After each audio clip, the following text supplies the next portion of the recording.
Hello, Gig. What's going on? Random Batman, what's up? Oh.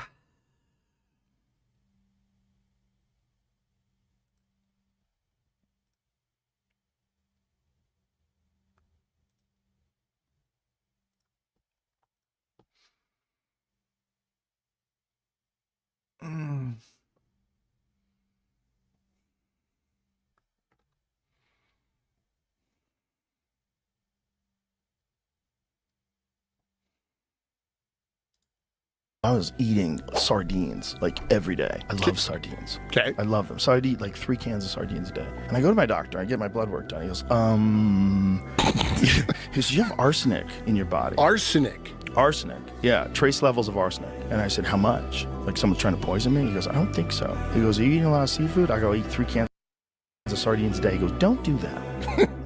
Don't do that. And he explains to me that these are bottom feeders and that they live a lot of times in areas that are polluted by humans. So we fucking polluted the ocean to the point where if you eat too much fish, you get sick. Right. All these people that are worried about the weather warming up. What are we doing to the ocean? I was eating sardines. You know, Joe's a pretty stupid guy. Pretty dumb.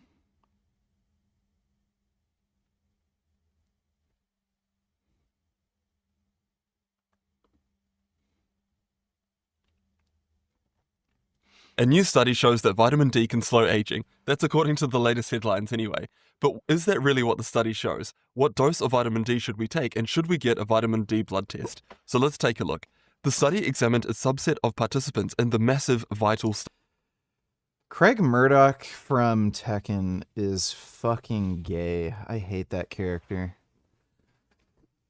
Oh, I'm trying to get, like, Kazuya from Tekken 8.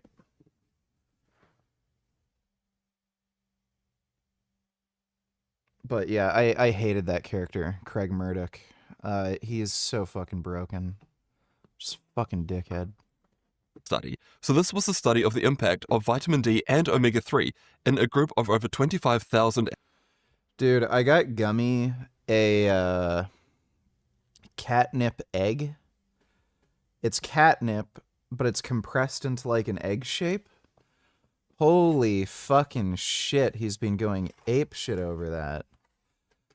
It's fucking hilarious. Like, it's literally a drug for cats. It's bizarre the way he acts. Adults. There were 4 groups. One took vitamin D at 2,000 international units a day, another took omega-3 at 1 gram a day, one group took both, and then there was a placebo group. And the researchers measured the length of telomeres in participants' white blood cells, called leukocytes, at baseline. Then they checked them again at the 2-year mark and at Dodo donated $3. Let me see.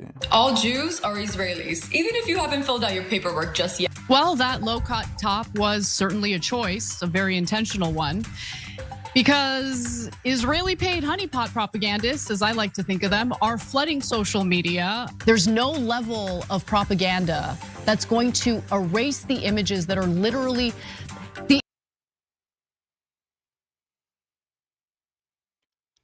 She's saying this when so many of these protesters, like Greta Thunberg, are paid by China or Iran or Qatar. What fucking... Do they even have any actual evidence that any of these social media people are paid by Israel? Like, you think they might just be ideologically in support of Israel because they're, like, Israeli themselves? the images that at this point for me are seared in my mind.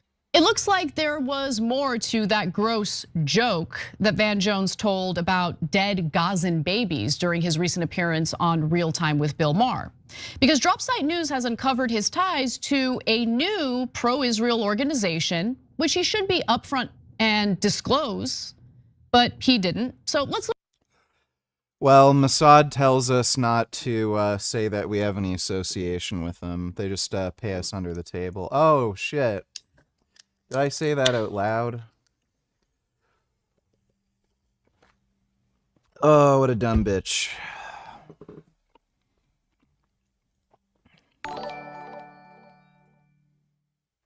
You can't be vegan forever. Humans are omnivores. By year 10 of being a vegan your body will give out. Can you dig it? Well, I'm at year 15. And so far I've only gotten more jacked. But thanks for the donation, Pac-Man McGavin.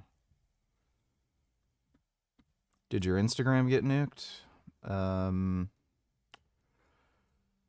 A bunch of people reported my Instagram account and it got like taken down, but I submitted an appeal, and then 5 minutes later they reinstated my account, so it should be back up now. Apparently people do this to anybody who is good looking.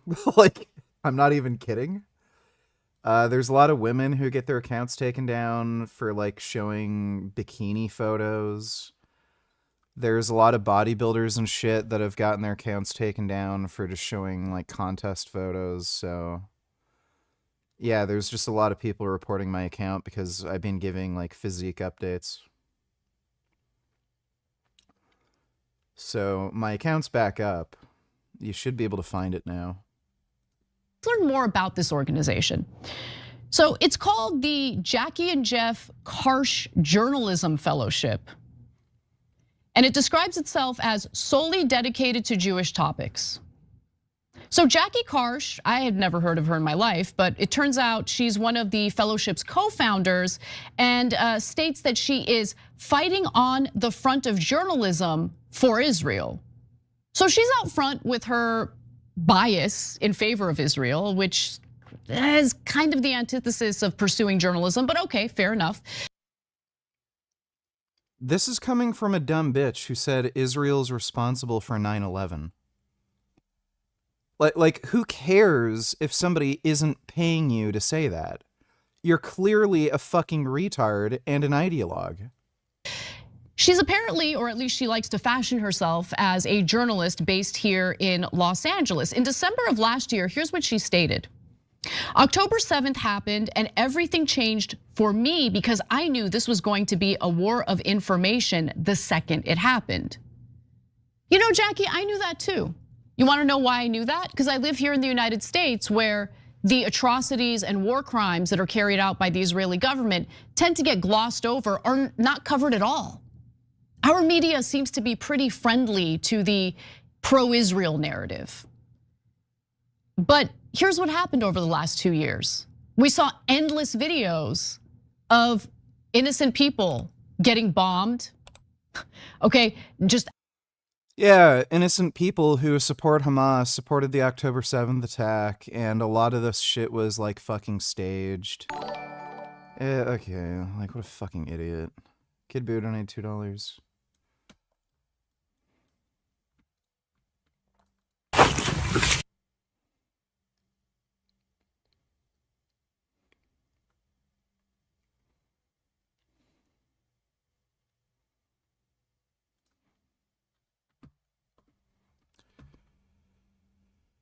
That's great. Thanks for the donation, Kid Boo. At the 4-year mark, and here were the key findings. So omega-3 had no effect, but vitamin D supplementation, it seemed to reduce the rate of telomere loss by 140 base pairs. So the researchers concluded that daily vitamin D supplementation may have a role in counteracting telomere loss and cell senescence. So what's the connection here between these findings and aging? So think of telomeres as caps that protect the ends of our chromosomes from fraying. And every time our cells divide, the telomeres get a little bit shorter, and eventually they get too short and the cell stops dividing. So that state is called cellular senescence. And these aged cells, they don't just rest quietly and retire. They remain active and they pump out different substances that can promote inflammation in the surrounding tissues. They can even push nearby cells into a senescent state as well. So it appears that this is an important driver of the problems that we associate with aging. All this means that preventing the shortening of telomeres may hold a lot of promise when it comes to counteracting the effects of aging. So this is the big idea behind the book, The Telomere Effect, and it was written by a Nobel Prize-winning researcher called Elizabeth Blackburn. Blackburn won the prize for helping to uncover some of the key dynamics affecting telomere length, and she argues that there's lifestyle choices that we can make that translate into longer telomeres and healthier aging. So that's the story, but what do these study results actually show? Do they show us that vitamin D is one of the tools that we can use to slow aging? And am I rethinking the dose of vitamin D that I take in light of this new research? Yeah, I'm drinking an energy drink. I've discovered that I'm basically completely immune to having sleep issues with caffeine or nicotine. Like, completely immune.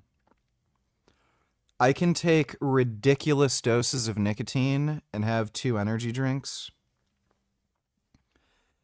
Like, right before bed, and I'll still sleep just fine. It just doesn't... I just go into sleep mode automatically. Well, first of all, we need to talk about the impact that was found. So is 140 base pairs over a 4-year time period a big deal or not? Well, leukocyte telomeres, they shorten by about 20 to 40 base pairs per year. So given that average decline, 140 sounds like a big number, and that equates to about 3.5 to 7 years of telomere shortening. But we do need to add some critical context here. So the method used in the study to measure telomere length is called the qPCR method, and just like any measuring methodology, there are some limits. Yes, I obviously still support Israel. What kind of stupid fucking question is that? In terms of its accuracy. So a key question is this: when the qPCR test gives us a result of 140, how confident can we be that this reflects the actual number? So one way that we can approach this question is to repeat that test on the same sample. So if one time we get 140, but then another time we get 120, and again 190 on a second and third attempt, then we know that this test isn't particularly accurate. So researchers undertook exactly this type of experiment to see how accurate the qPCR method is, and it was actually an international effort involving 10 different labs, so they all used the same DNA samples, and what they found was that the measurement of telomere length varied by more than 20% between the different labs. So remember, these are the same DNA samples, so the actual length... Remember the other day when you were getting really pissed off about everything when you had a ton of energy drinks? That was pretty funny. I had the stream saved on my hard drive. I'm gonna make a rage compilation of you later. That was funny. I got so fucking amped up and annoyed. Part of that might have also been my estrogen being low, because I added in boldenone a couple weeks ago.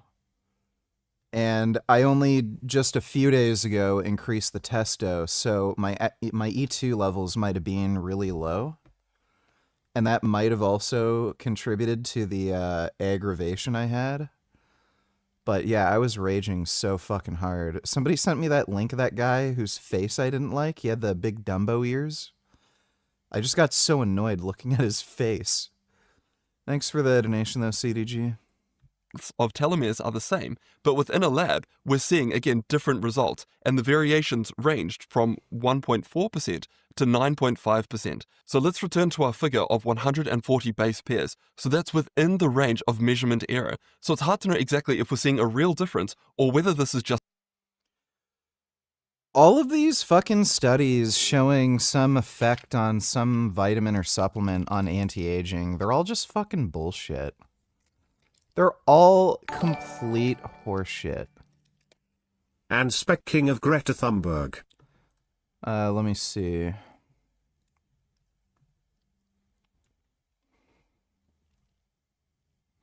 The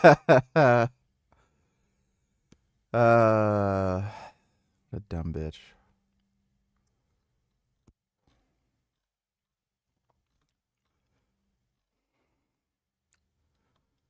That's funny. The Jerusalem Post is pretty based. That's hilarious. Thanks for the donation, Dodo. Yeah, all these studies are fucking bullshit. Like, I mean, you should be supplementing with vitamin D and crap anyway. These are just people trying to get research funding or get media attention for their journal. That's all this crap is. But yeah, these anti-aging studies are just fucking stupid. Like, look, you're not going to find any massive benefit from taking some kind of over-the-counter supplement, in all likelihood, like vitamin D. And again, you should be taking vitamin D anyway. The anti-aging studies that, like, are even remotely interesting to me are studies on, like, growth hormone or testosterone replacement therapy, because, like, you know those drugs actually do something and work. So this kind of crap is just, you know, it's just slop.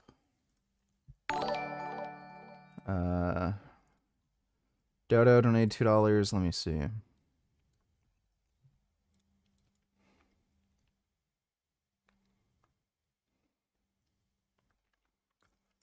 Putin stuns the world by saying he thinks President Trump should have won the Nobel Peace Prize. President Trump then thanks Putin. Решать, кому присуждать Нобелевскую премию. Во-первых, мне кажется, и вряд ли кто-нибудь из вас или из ваших зрителей и слушателей будет возражать. Вряд ли. Сейчас скажу, что имею в виду.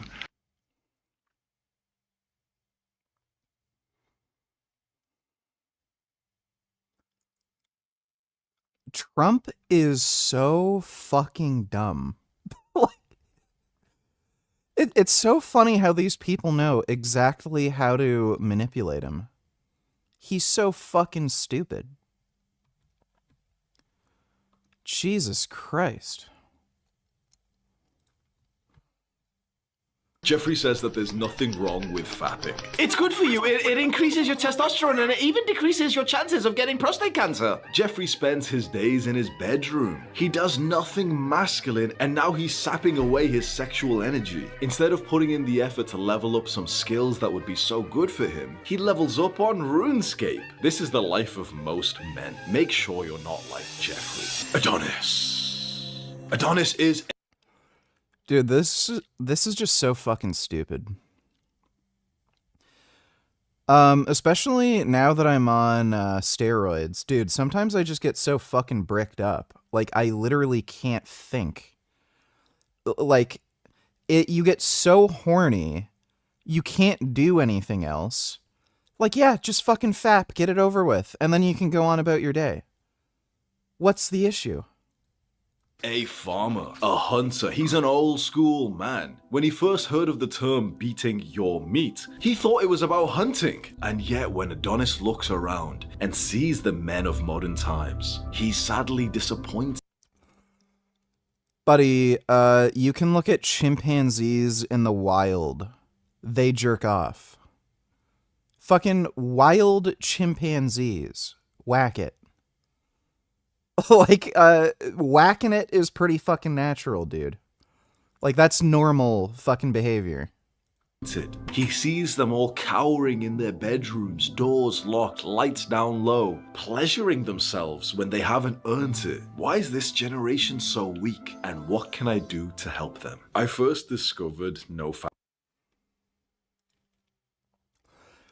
Every time he talks about this, like, no-fap masturbation thing, he seems like he has symptoms of androgen deficiency. So, like, he talks about post-masturbation syndrome, which is this feeling of extreme tiredness, exhaustion, lack of motivation, and it can also trigger anxiety. There's actually a correlation between that and androgen deficiency. So, yeah, maybe if you have androgen deficiency, the solution to that isn't to, like, not masturbate. The solution to that is to just take testosterone so that, like, if you do get horny, you can just whack it, and then, like, again, you can just go on about your day. Like, it's really not that deep.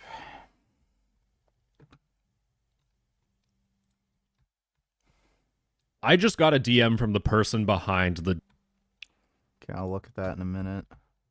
Near the end of the year in 2024. Okay, I'll look at that in a minute. Thanks for the donation, Dodo.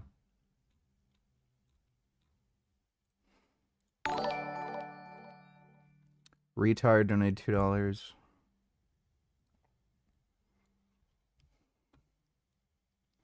Oh.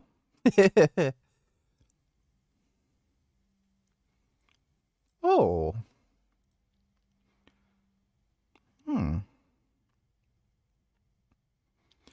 You know, orangutans seem pretty nice. I like that video of the orangutan that can drive a golf cart. Wow. It's nice. They're all friends. He's helping the little babies.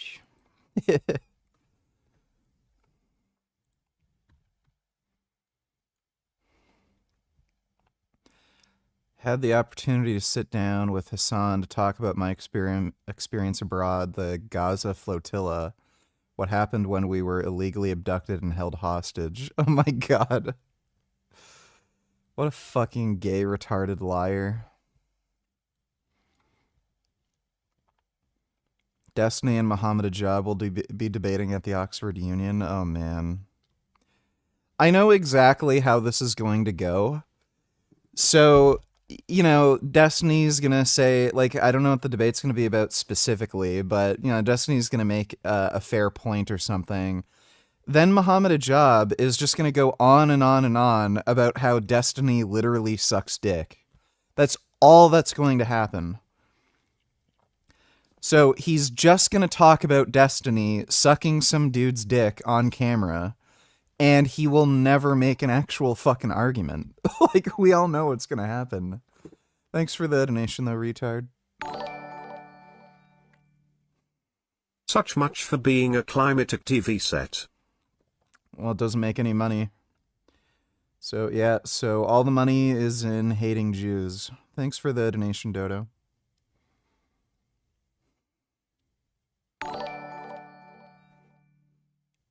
I'm shitting and pooping my nigger 777 gay emoji, LGBTQ emoji, Palestine emoji. If you like butter, I've got some really good news for you. I recently came across a couple of randomized controlled trials in humans showing that consumption of butter is associated with less inflammation. It is not. Check this out. The first study is in So, this is not on butter. This is a study on some special enriched butter that was made for the study. 8-week trial in which participants ate about 1.5 tablespoons of butter per day. At the end of the trial, researchers saw multiple inflammatory markers decrease. Another 12. I am assuming this is compared to some, like, bullshit control as well. I'm not even going to bother looking at this. Decrease. The trial compared 39 grams.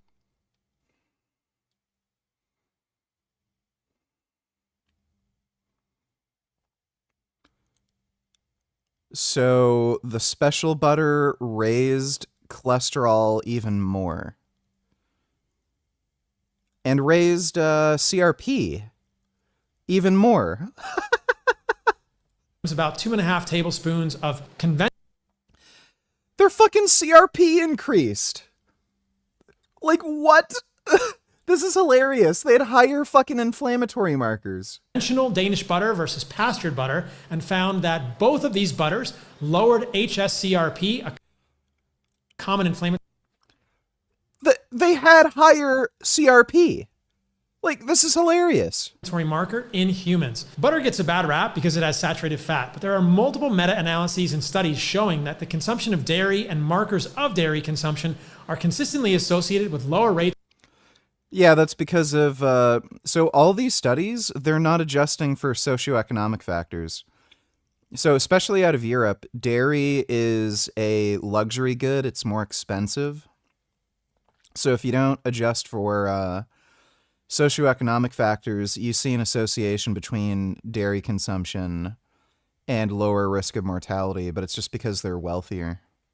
Rates of cardiovascular disease and randomized controlled trials. So by the way, meta-analysis of observational studies. This is the same guy who says observational, prospective cohorts are garbage. They're completely unreliable. You can't use them. They're not science. And then here he is, supporting this kind of research. Like, he's just a fraud. Like this in humans consistently show decreased inflammation with butter. So don't fear butter. That is not true. It raises inflammatory markers. We know saturated fat does that, and we know the exact mechanisms behind it. This guy's a fucking idiot. Butter is a health food for It is not a health food. your gut. Check this out. I think butter is a health food in general. It's a healthy animal fat full of so many nutrients that are beneficial for humans. And there was Like, it's so bizarre. It's such a highly processed food, too. It's not even a food. It's considered a highly processed food additive. And then this idiot is, like, talking about eating a natural diet. What animals in nature eat butter? No one. No animal in nature eats butter. There is no human, there are no hunter-gatherers anywhere that have ever eaten butter. Like, at most, they only consume whole milk. So when you look at, like, the Maasai tribe in Africa, they're really well known for consuming dairy. They don't eat butter. They eat fucking whole milk. That's the closest they get. So, and then now there's this idiot fucking telling everybody to eat a natural human diet when no human hunter-gatherer tribes anywhere ever in the history of fucking planet Earth have ever eaten butter, and butter is classified as a highly processed food additive. There was a recent study where patients with irritable bowel syndrome, IBS, were given 300 milligrams of butyrate. Sounds like butter, right? Butyric acid is found in butter.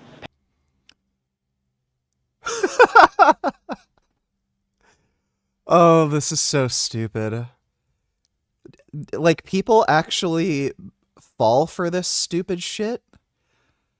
Oh, you know, like, there was a study where, people were given, this medication, and it cured their, sinus infection, and this medication is actually a precursor to crystal meth, so obviously crystal meth is good for you. Smoke crystal meth if you have a sinus infection.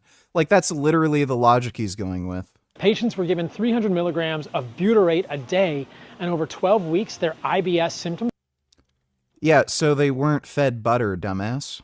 went down significantly. How much butter would you have to eat to get 300 milligrams of butyrate? 1 tablespoon. 1 tablespoon of... I don't even know if that's accurate. Yeah, I'd have to look that up. I don't even know if that's even remotely accurate. You get butyrate from consuming high fiber foods. I don't know. He may be making a mistake here and mixing up two very similar sounding words. He kind of does that a lot. Of butter a day could significantly improve your gut health, whether you have... Cool. So he cherry-picked a study that had nothing to do with butter and then made some spurious logical leap that, oh, therefore butter's good for you. Oil is on top of your natural peanut butter. That's a seed oil. That's peanut oil from these ground up peanuts sitting on top here, touching the plastic, becoming oxidized and rancid over the time that this peanut butter sits on the shelf. This peanut butter's probably already been sitting on the shelf for 4 months. And these oils do not easily become rancid. You have to worry about that with like flax oil, but yeah, these sorts of oils don't easily become rancid. They're also locked in a, like it's in an airtight container. So like what air is in the container for it to even oxidize? it could sit on the shelf for another 8 months. To make matters worse, you have aflatoxin in the peanuts, which nobody really talks about. It's a mold toxin, probable carcinogen for humans, especially damaging for your liver. When the moldy... Yes, all the people I know who've gotten alcoholic liver disease from eating peanut butter. Peanuts get ground up into peanut butter, you don't see the mold toxins. So I know this is going to break your heart, but get rid of the peanut butter, you'll be healthy. What a fucking idiot. Thanks for the donation, Frank Gay Fano. Or, yeah, Frank Gay Fano, I think. Bill Pilliam Squire Pugmire donated $2. Arrest in Thailand, jail ice and Indian friend Deepak. strip searched and had 2 pooping buckets. I'm being held in Thailand for the actions that I've done a few nights ago at a hotel in Bangkok, Thailand. Well, this is old news, dude. This happened like 2 years ago. Thanks for the donation. Rad 140 works insane gains. It works, but you're a fucking retard if you take it. You could just take actual steroids that have more proven established safety that work better. Thanks for the donation though, dude. Yawn. You can fap and be productive in the same day. I'm so tired of the no fap shit. It's not a magical power. Ejaculating isn't a big deal, lol. Yeah, I know. He's just a retard. Thanks for the donation, CDG. Dodo donated $2. Who, as president, would we have the best odds of dealing with modern geopolitics? Russia, China, North Korea, Islam on behalf of the United States, Trump, Frank Tefano, Special Agent Blaha, Hamza, not Hamza Den, the other one.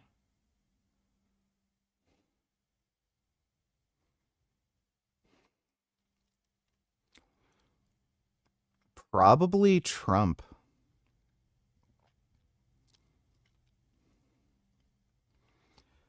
I would say either Trump or Blaha, ironically enough.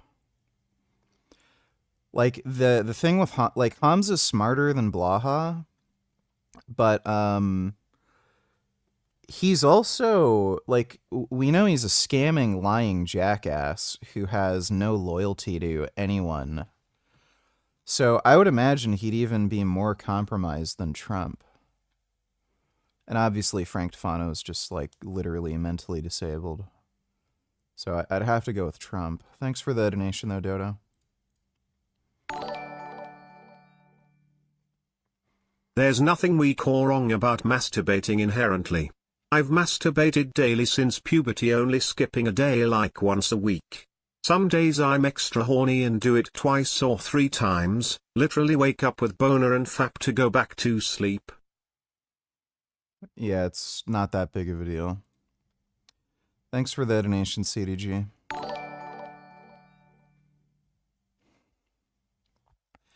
Dodo donate $2. VG, go on Discord, give Destiny some pointers about debating Muhammad Ajab right now on stream and show us your Discord while you do it. If he's not on and you can call, then type it to him. Motherfucker, go now.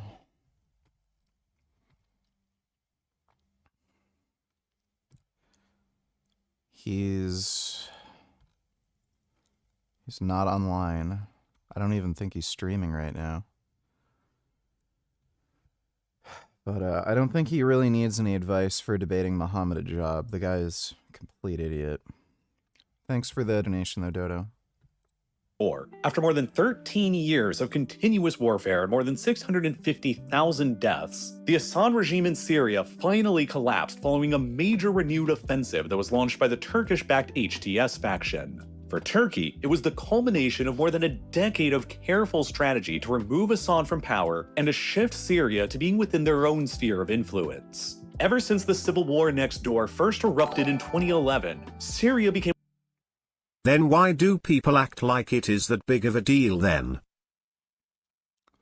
Because they're just tards. Thanks for the donation, Dodo.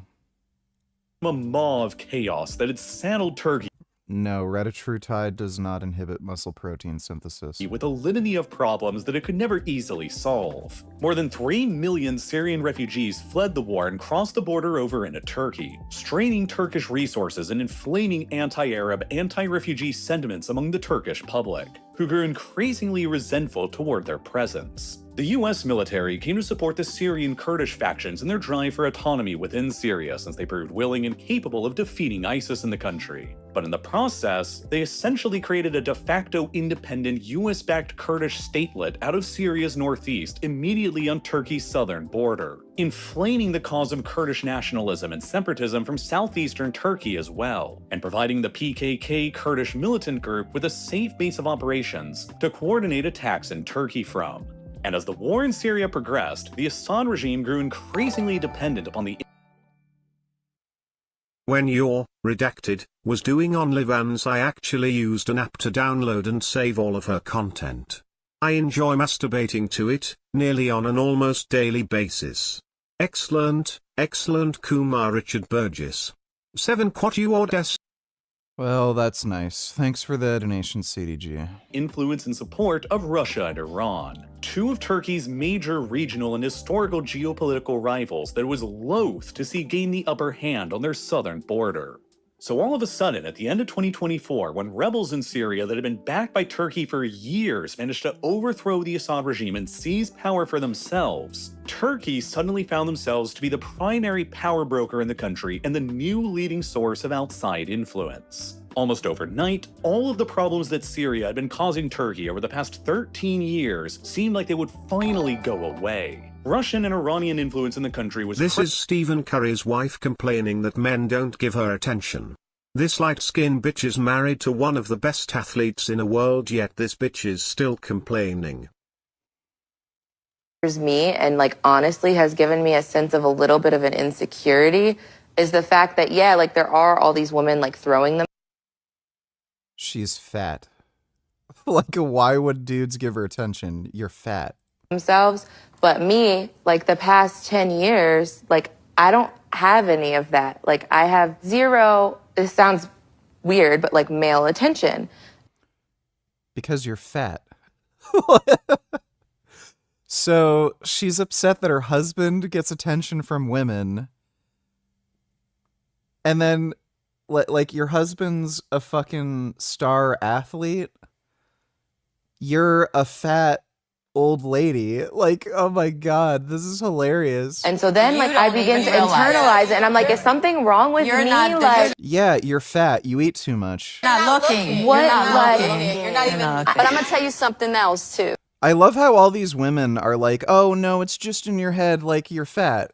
When your radar's turned off, because I dealt with that for years too. Like, and I was young, like you. Yeah, like oh my God. I mean, because I don't want it, but yeah. I love how none of them are telling her to lose weight and then see what happens. Like, this is just so stupid. It'd be nice to know that like someone's looking. Oh my but God. when your radar's turned off, right? That can get real dangerous. Don't ever think for 1 minute that it ain't some men out there looking at you like I wish. It bothers. Like, she's pretty overweight. You can just see it in her face. Who the fuck would ever, like, give her any attention? Yeah, and dude, she used to be thin. She used to look way better. Yeah, and then she got fat after she had kids. Buddy, like, no shit. Like there's your fucking problem. And then nobody's telling her, like, how about you lose weight if you want to be prettier? Women are fucking silly. Thanks for the donation, Kid Boo. To be fair, compared to all these other women, she could be even fatter. Yeah, but still, that doesn't help you look any better. Thanks for the donation, Dodo. Oh yeah, women will always live in denial. Like, they'll know, like, again, losing weight and exercising and shit, like, that's hard. That actually takes hard work, dedication, commitment. You think women are gonna ever work hard or commit to anything? Like, obviously not. So it's way easier for them to just cope and make up bullshit and, have this, like, toxic positivity mindset.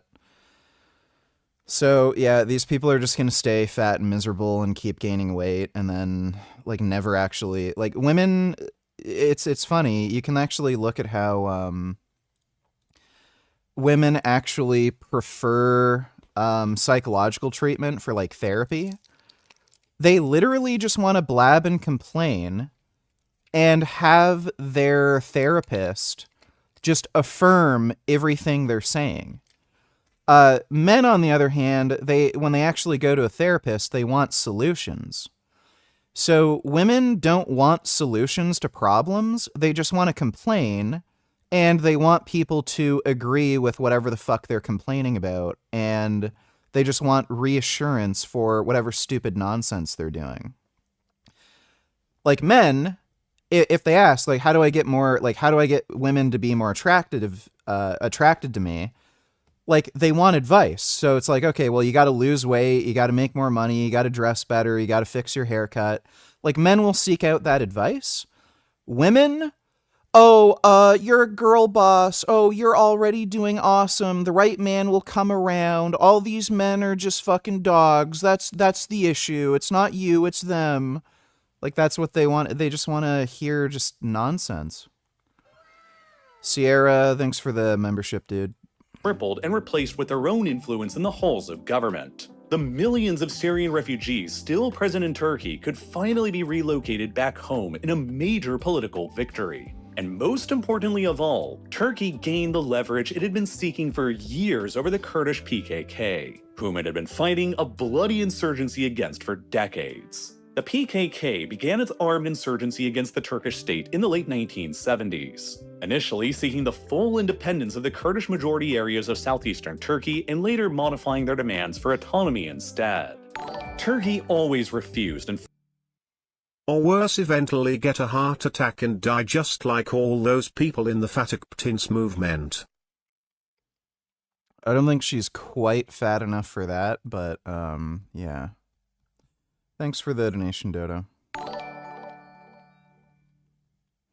AI is getting ridiculous. But I thought this was pretty funny. You probably won't too.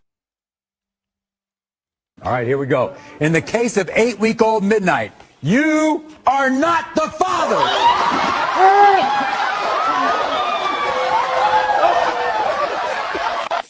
In the case of this 8-week-old brown puppy, you are not the father!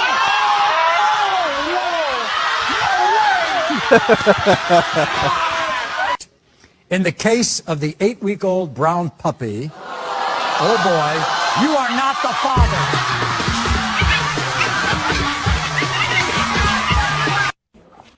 That's pretty funny. That's good. Thanks for the donation, Killing Titan. Do you think Hamza looks bigger and more muscular than he was a year ago? No. If anything, he's gotten a bit smaller because he's just not training. Fought them in a long, drawn-out, bloody war that cost tens of thousands of lives over decades, and morphed into Turkey's #1 geopolitical security threat. By the time the Syrian Kurds established their US-backed proto-state across the border in Syria during the 2010s, the Turks considered the Syrian Kurdish government and the PKK to be essentially indistinguishable, meaning that they felt that they were dealing with a PKK-run statelet directly on their southern border that was coordinating and orchestrating the insurgency raging across the border within Turkey. So with the fall of Assad at the end of 2024 and the installment of a Turkish-backed militia into power, Turkey believed that they had finally gained the leverage in Syria that they needed to pressure the Syrian Kurds into surrendering their autonomy and removing the PKK threat from their border for good. And in a way, they were right.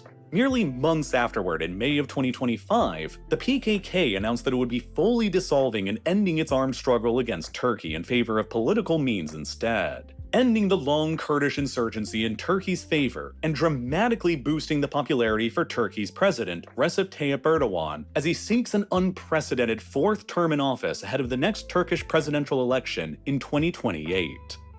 But as fate would have it, the removal of Assad from power in Syria was not just a major geopolitical bonanza for Turkey, but for Israel as well.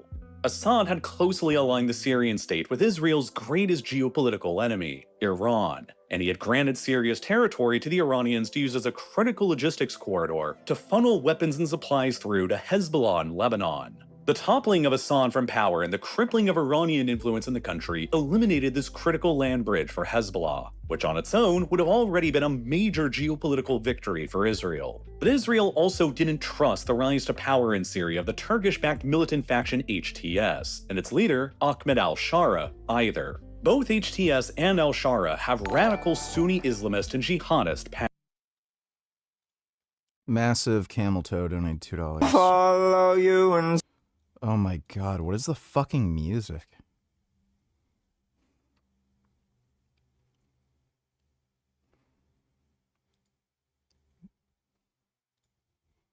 He literally looks the same. He literally looks the same. So he made no progress? Okay. Yeah, that's literally the same. What fucking gay retard. Start eating just fat and protein. You will never be bloated again. You will have Well, you're gonna be dehydrated. energy that lasts you all day long. I love how these people who don't exercise, don't lift, are not athletic, say, oh, you're gonna have energy all day long. Oh, okay, so what do you do with that energy? I go for a walk in the morning, and I don't fall asleep when I'm working at my computer. Whoa. You will tone up, you will burn fat for energy instead of using all of this stored random carbohydrates and sugars that we all eat just ridiculously all the time that we don't need to be eating. Guys, we got 4... This dude's a beta male twink. Is a carnivore diet safe for kids? Listen up. Yes, of course it is. The carnivore diet is a It is not. proper human diet. And just like all mammals, after they're done gross. drinking their mother's milk, they're weaned onto their mother's diet and they eat that for the rest of their life. Just like the Maasai and the Net, the Inuit. None of these people live long. The average life expectancy of all these people is like under 40 years. And all of our ancestors going back 2 million years or longer. But it's far more important for kids to be on a proper human diet because that's when they're... Okay, I can't watch this. There's too many stupid, gross babies. Thanks for the donation, dude. Asks. Al-Shara used to be a member of Al-Qaeda, while HTS was initially founded as Al-Qaeda's branch of operations in Syria before it split off into its own separate entity in 2017. Al-Shara himself has since publicly renounced jihadism and extremism, stating that he seeks no quarrel with anyone beyond Syria's own borders and that he especially seeks no confrontation with Israel. He has even repeatedly suggested that he is open to extending Syria's formal recognition of Israel under certain conditions. And yet, many within Israel's security establishment do not trust him or HTS anyway. Many of them believe that Al-Shara will say and promise anything right now in order to receive legitimacy and recognition and sanctions relief to improve the dire straits of the Syrian economy following more than 13 years of devastating total war and more than a half-century of totalitarian and corrupt rule under the Assad family. They fear that after Syria's economic conditions improve over time, Al-Shara and HTS could revert back to their jihadist past and come to threaten Israel once again. And in the post-October 7th security environment, Israel is deeply mistrustful of anything that even remotely resembles jihadism on any of their borders. For many years leading up to the October 7th attack, the Israeli government generally regarded Hamas's leader, Yahya Sinwar, to be somewhat of a pragmatist whom they could work with. Sinwar had allowed Palestinians from Gaza to work across the border in Israel. He kept his distance from more radical Palestinian militant factions like Palestinian Islamic Jihad, and he showed a willingness to negotiate and make compromises in the short term. And nonetheless, Sinwar still planned and executed the deadliest surprise attack on Israel that the country has ever experienced on October 7th of 2023. Since then, the Israeli government has become obsessed with establishing buffer zones around all of their borders in order to keep any other potential jihadist groups that would attack them away, even if it means blatantly violating international law and occupying more territory in foreign countries. It is why the Israelis invaded southern Lebanon in late 2024 and continue to occupy what they call 5 key strategic areas in the country to maintain a buffer against Hezbollah. And it's why they So again, that's not violating international law. seized on the I don't even know why the Golan Heights thing is also just a joke. opportunity that the chaos in Syria gave them after Assad's fall with another invasion into Syria. Rather than wait around to see what would happen, the Israelis ultimately decided that they would prepare themselves for a hostile new government in Syria by preemptively carving out a sphere of influence in the south of the country while they had the chance to do so. The day after Assad fled the country, the Israeli military launched a limited ground invasion from the occupied Golan Heights and seized control over most of the UN-established buffer zone in the area between the Golan Heights and the rest of Syria. The Golan Heights thing is retarded. No one ever lived there. There was like 2 goat farmers. No one cares about the Golan Heights.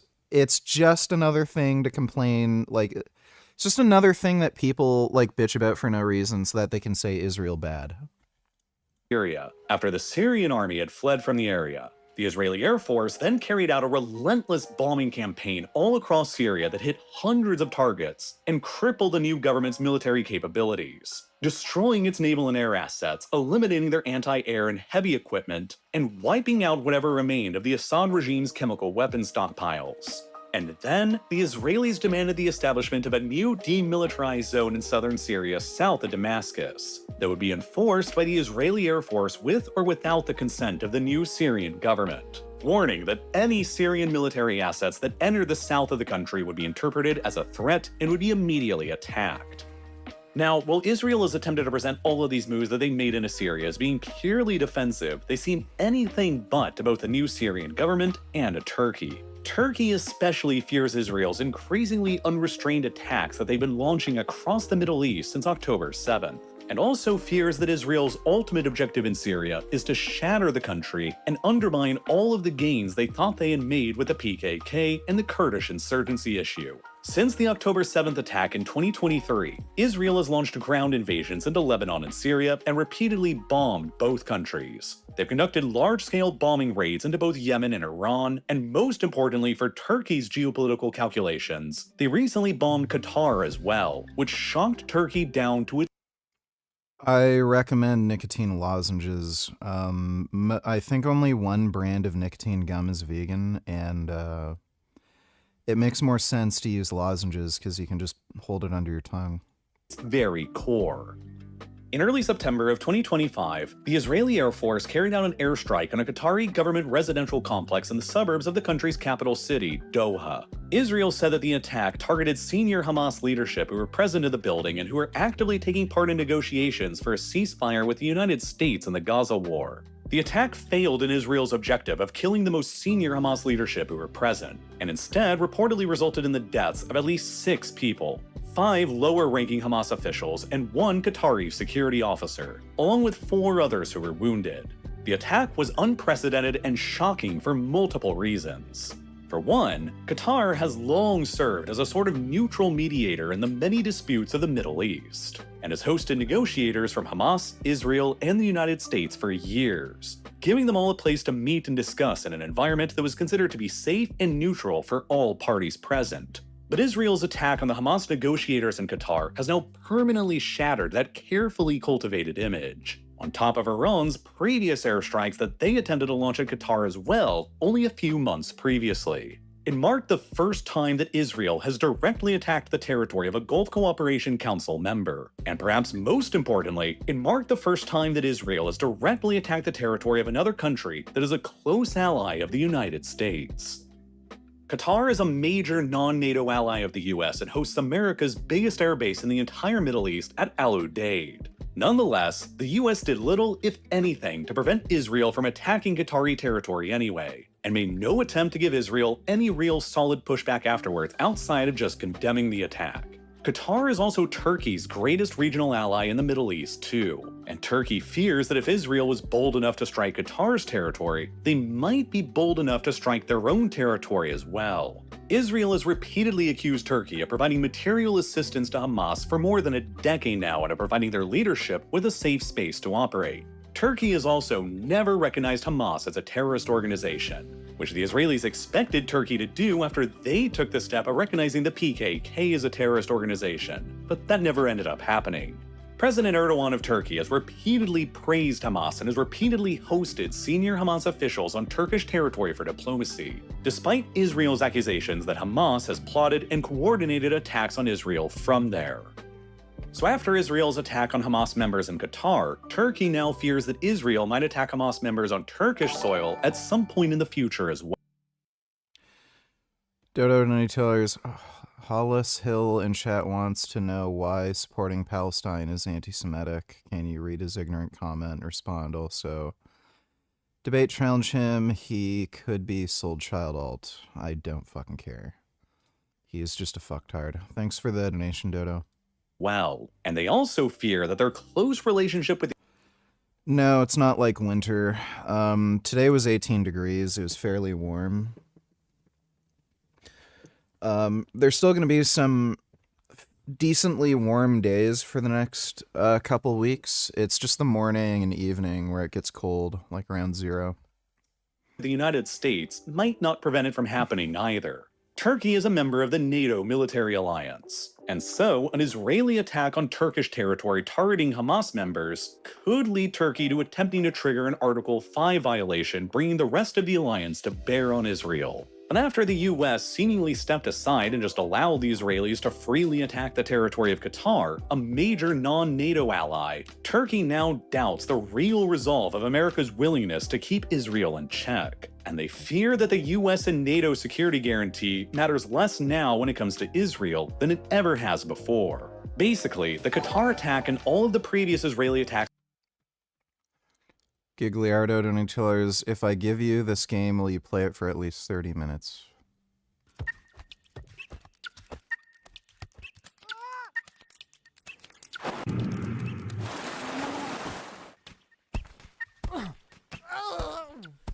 Oh, hey, Nate. Oh, I heard you screaming. Are you Jim. okay? Yeah, no, oh yeah, I'm sorry. here to help, buddy. I see how you could think I was in trouble.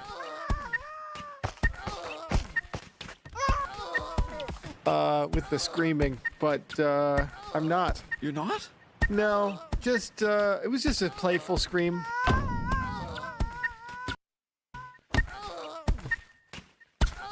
Like a scream of just normal life. Oh, yeah. No. While I'm here, do you want to get hooked up with some... Oh, no, I'm doing good. Got some equipment? Yeah, like... shoes? No. Why does it keep doing that loading thing? Oh. All right.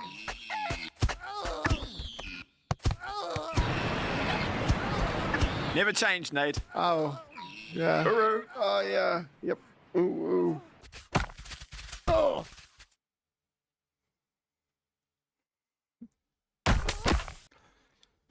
Yeah, I'd play it. Looks pretty funny and memey. I'd play that game. Thanks for the donation, Gig.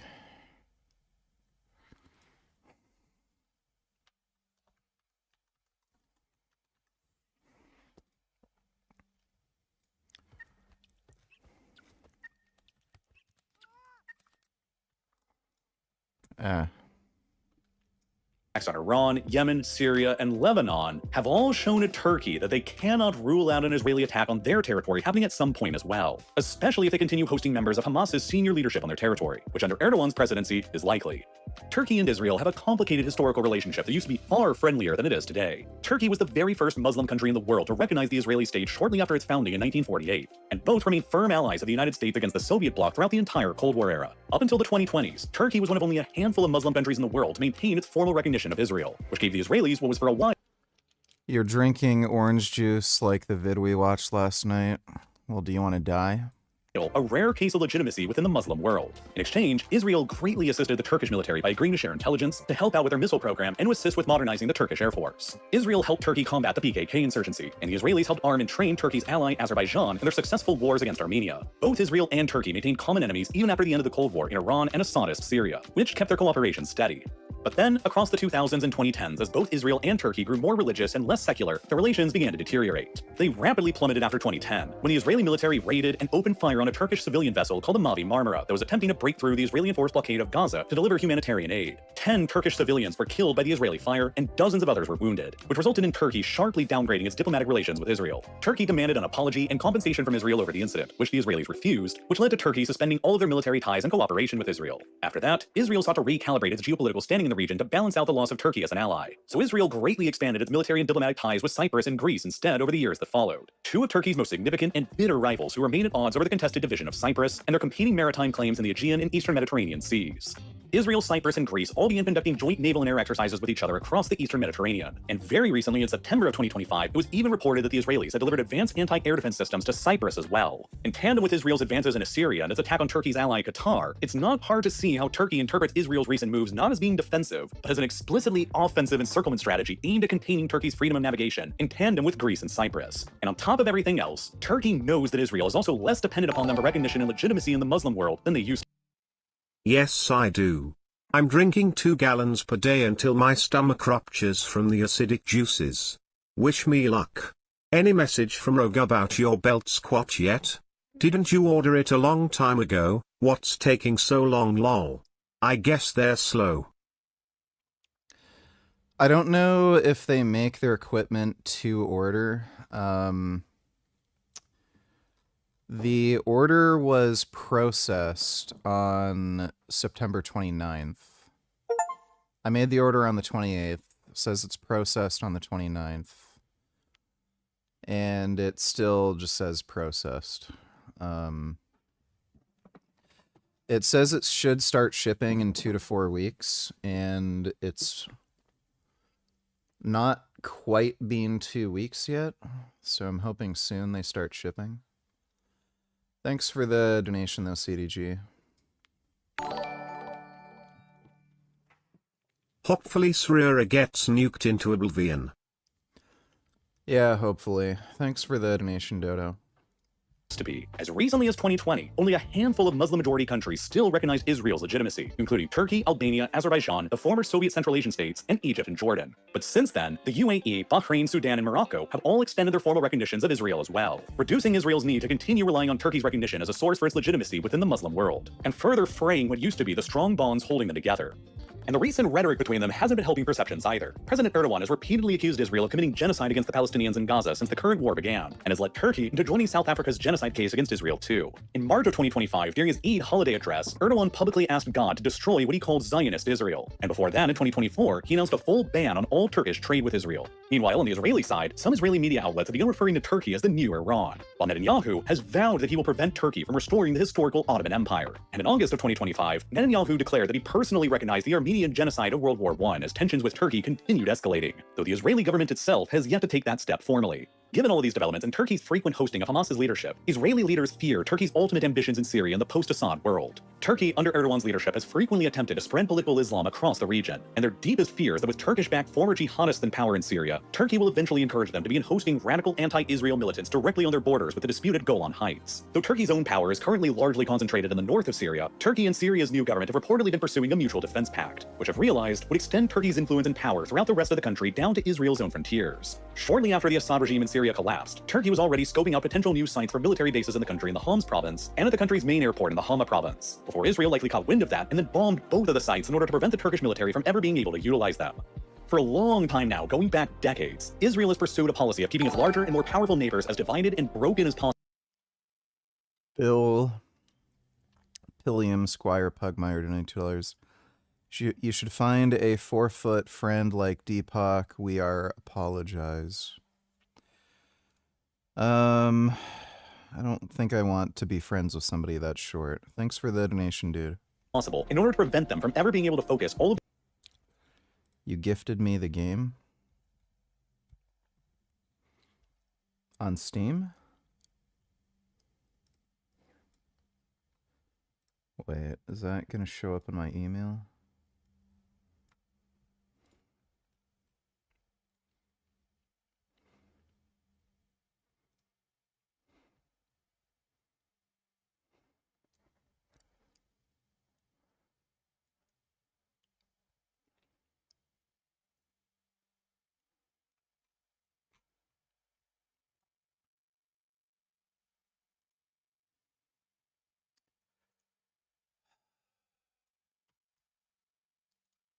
Give me a second.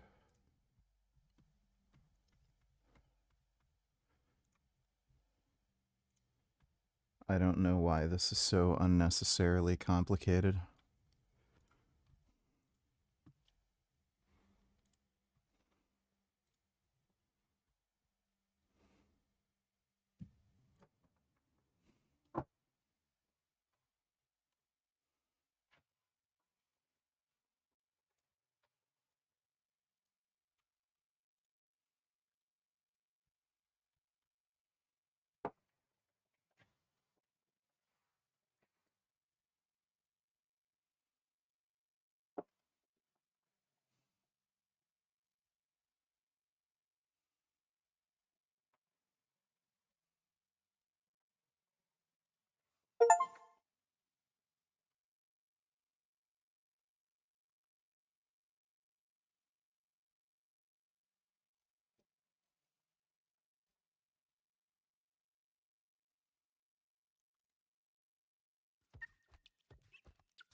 It's in my library, but it's telling me to buy it. What the fuck?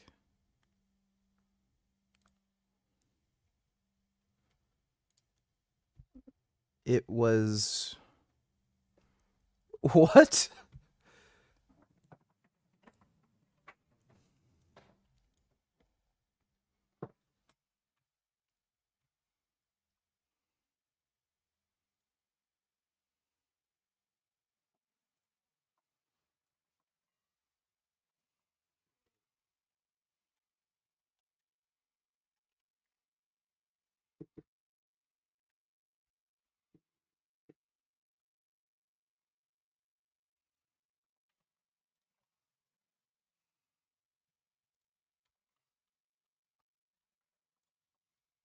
Okay, there we go.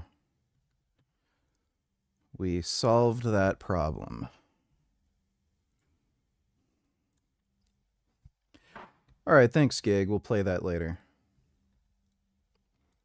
Their resources together on Israel, and so Israel has frequently sought out alliances of convenience with many of the Middle East's religious and ethnic minorities in the process. Israel knows that a strong, united, and centralized Syria under Turkish and Islamist influences poses a much greater potential risk to their long-term security than a shattered or balkanized Syria fighting against itself would. And so, Israel's recent advances and policies in Syria have been designed to do exactly that. And this is the core, fundamental, and irreconcilable difference in objectives in Syria between Israel and Turkey, because Turkey seeks the exact opposite outcome in Syria for their own better security interests. A balkanized, decentralized, or weak central government in Syria is anathema to Turkey because of the Kurdish and PKK issue. If the Kurdish regions in Syria continue remaining autonomous from the central government or de facto independent, it'll continue being a safe haven for PKK-affiliated militants to operate from, and a continued source of instability for the Kurdish majority regions in southeastern Turkey, who might even revert back to a violent insurgency again in the name of their own autonomy, with the model example of the autonomous or independent Kurdish proto-state right next door. Turkey believes that it must crush any hope of autonomy or independence for the Kurds in Syria in order to maintain their hold and authority over their own Kurdish majority areas. And in order to do that, they have to resist Israel's pressure to keep Syria weak and divided at all costs. As recently as March of 2025, the most influential security policy think tank in Israel, the Institute for National Security Studies, published a paper that warned that the peace process between Turkey and the PKK ran contrary to Israeli interests. The paper argued that peace between the PKK and Turkey would weaken the ability of the Kurds in Syria to continue operating autonomously, which would enable Turkey to expand their influence south throughout the rest of Syria that would diminish Israel's freedom of action. In other words, Israel views the continued autonomy of the Kurds in Syria as a valuable buffer between themselves and Turkish influence spreading any further in Syria, while Turkey views the continued autonomy of the Syrian Kurds as a major security threat. In many ways, Syria is Bill Pilliam Squire Pugmire donated $2. We are apologize? Yeah, we are apologize. We all apologize. Why'd you say that? Why'd you say it like that? It's supposed to be, we apologize. We apologize. Yeah. Why'd you put R? We are apologize? Why? Why'd you say that? You thought that's how you say it? You think that's how you say? Yeah. No, it's wrong. It's wrong? It's very wrong. We are apologize. No, we apologize. We apologize. Yeah. Okay. There's no R. It's no R. So that's why it's very funny. We am sorry. Funny video, right? Yeah, because it sounds crazy. Thanks for the donation, dude. Is sort of like the Yugoslavia of the Middle East. It is a dramatically more diverse place than most outsiders and Westerners are aware of, which is why keeping the whole state together has been a monumental challenge for decades now. Pinpointing the exact diversity within Syria is difficult because there hasn't been an official census, including a question on religious affiliation within the country since Giggle a niggly giggle yard, niggle jiggle like a clinically giggle yard, niggle jiggle niggly giggle yard, niggle jiggle like giggle niggly giggle yard, niggle jiggle niggly giggle yard, niggle jiggle like giggle niggly giggle yard, niggle jiggly niggly giggle yard, niggle yard. Oh. All right, thanks for the donation, Gig. Appreciate that. Oh.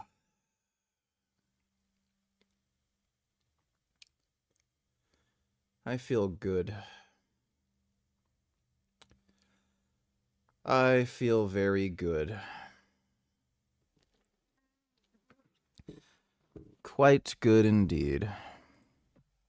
1960. Nonetheless, before the outbreak of the civil war began in 2011, Syria's internal ethno-religious structure probably looked a little something like this. Sunni Muslim Arabs made up the majority of the population at between 55 to 60% of the total, but at just a little over half the population, there were and remain substantial ethno-religious minorities in Syria as well. Another 10 to 12% of the population were Alawite Arabs, largely concentrated in Syria's two coastal provinces of Latakia and Tartus, where they make up local majorities. The beliefs and customs of the Alawites differ significantly from mainstream Islam in multiple ways, which has led to a significant degree of controversy over how exactly to categorize the Alawites. Unlike mainstream Muslims who believe in an afterlife in heaven or hell and in the absolute oneness of God, the Alawites generally believe in a system of reincarnation on earth. They believe that God reveals himself as a divine trinity rather than as one, and they have no prohibition against the use of alcohol and maintain the use of wine in their rituals. The Alawites themselves consider their faith to be Islamic, but large swaths of both the Sunni and Shia mainstream reject this and consider the Alawites different enough to be an entirely separate religion altogether, including more radical groups like Al-Qaeda and ISIS.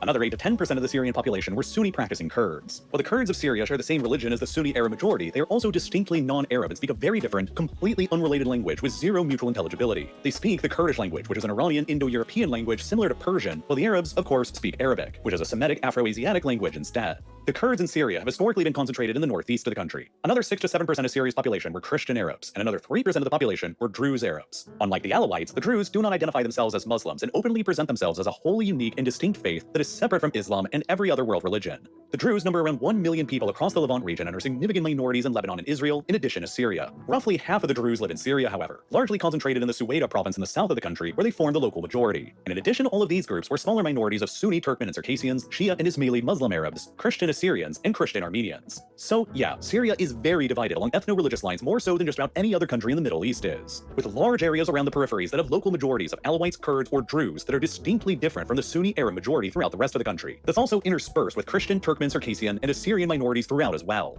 Throughout the civil war in Syria, the nominally secular Assad regime. How much could you bench when you first started lifting weights? I think I first started lifting when I was 15. It was at the beginning of it was either at the end of grade 9 or the beginning of grade 10. And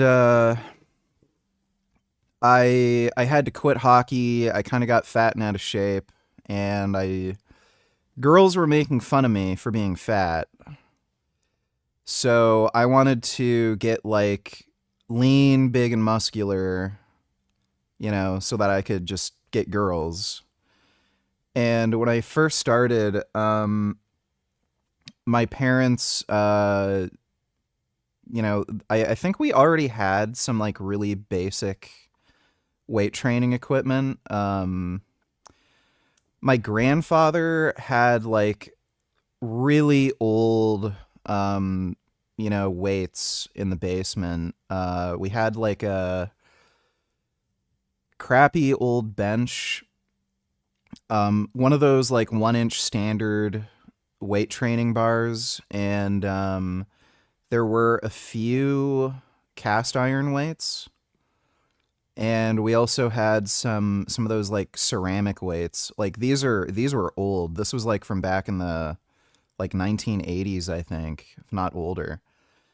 And when I first tried benching, I think I was only lifting 80 pounds for like, maybe 8 reps. That would have been when I was around like 15. And then I think by like grade 11 in high school, like right around the beginning of grade 10, I think I could bench 205. And then by the end of grade 11, I think I benched 225, something like that.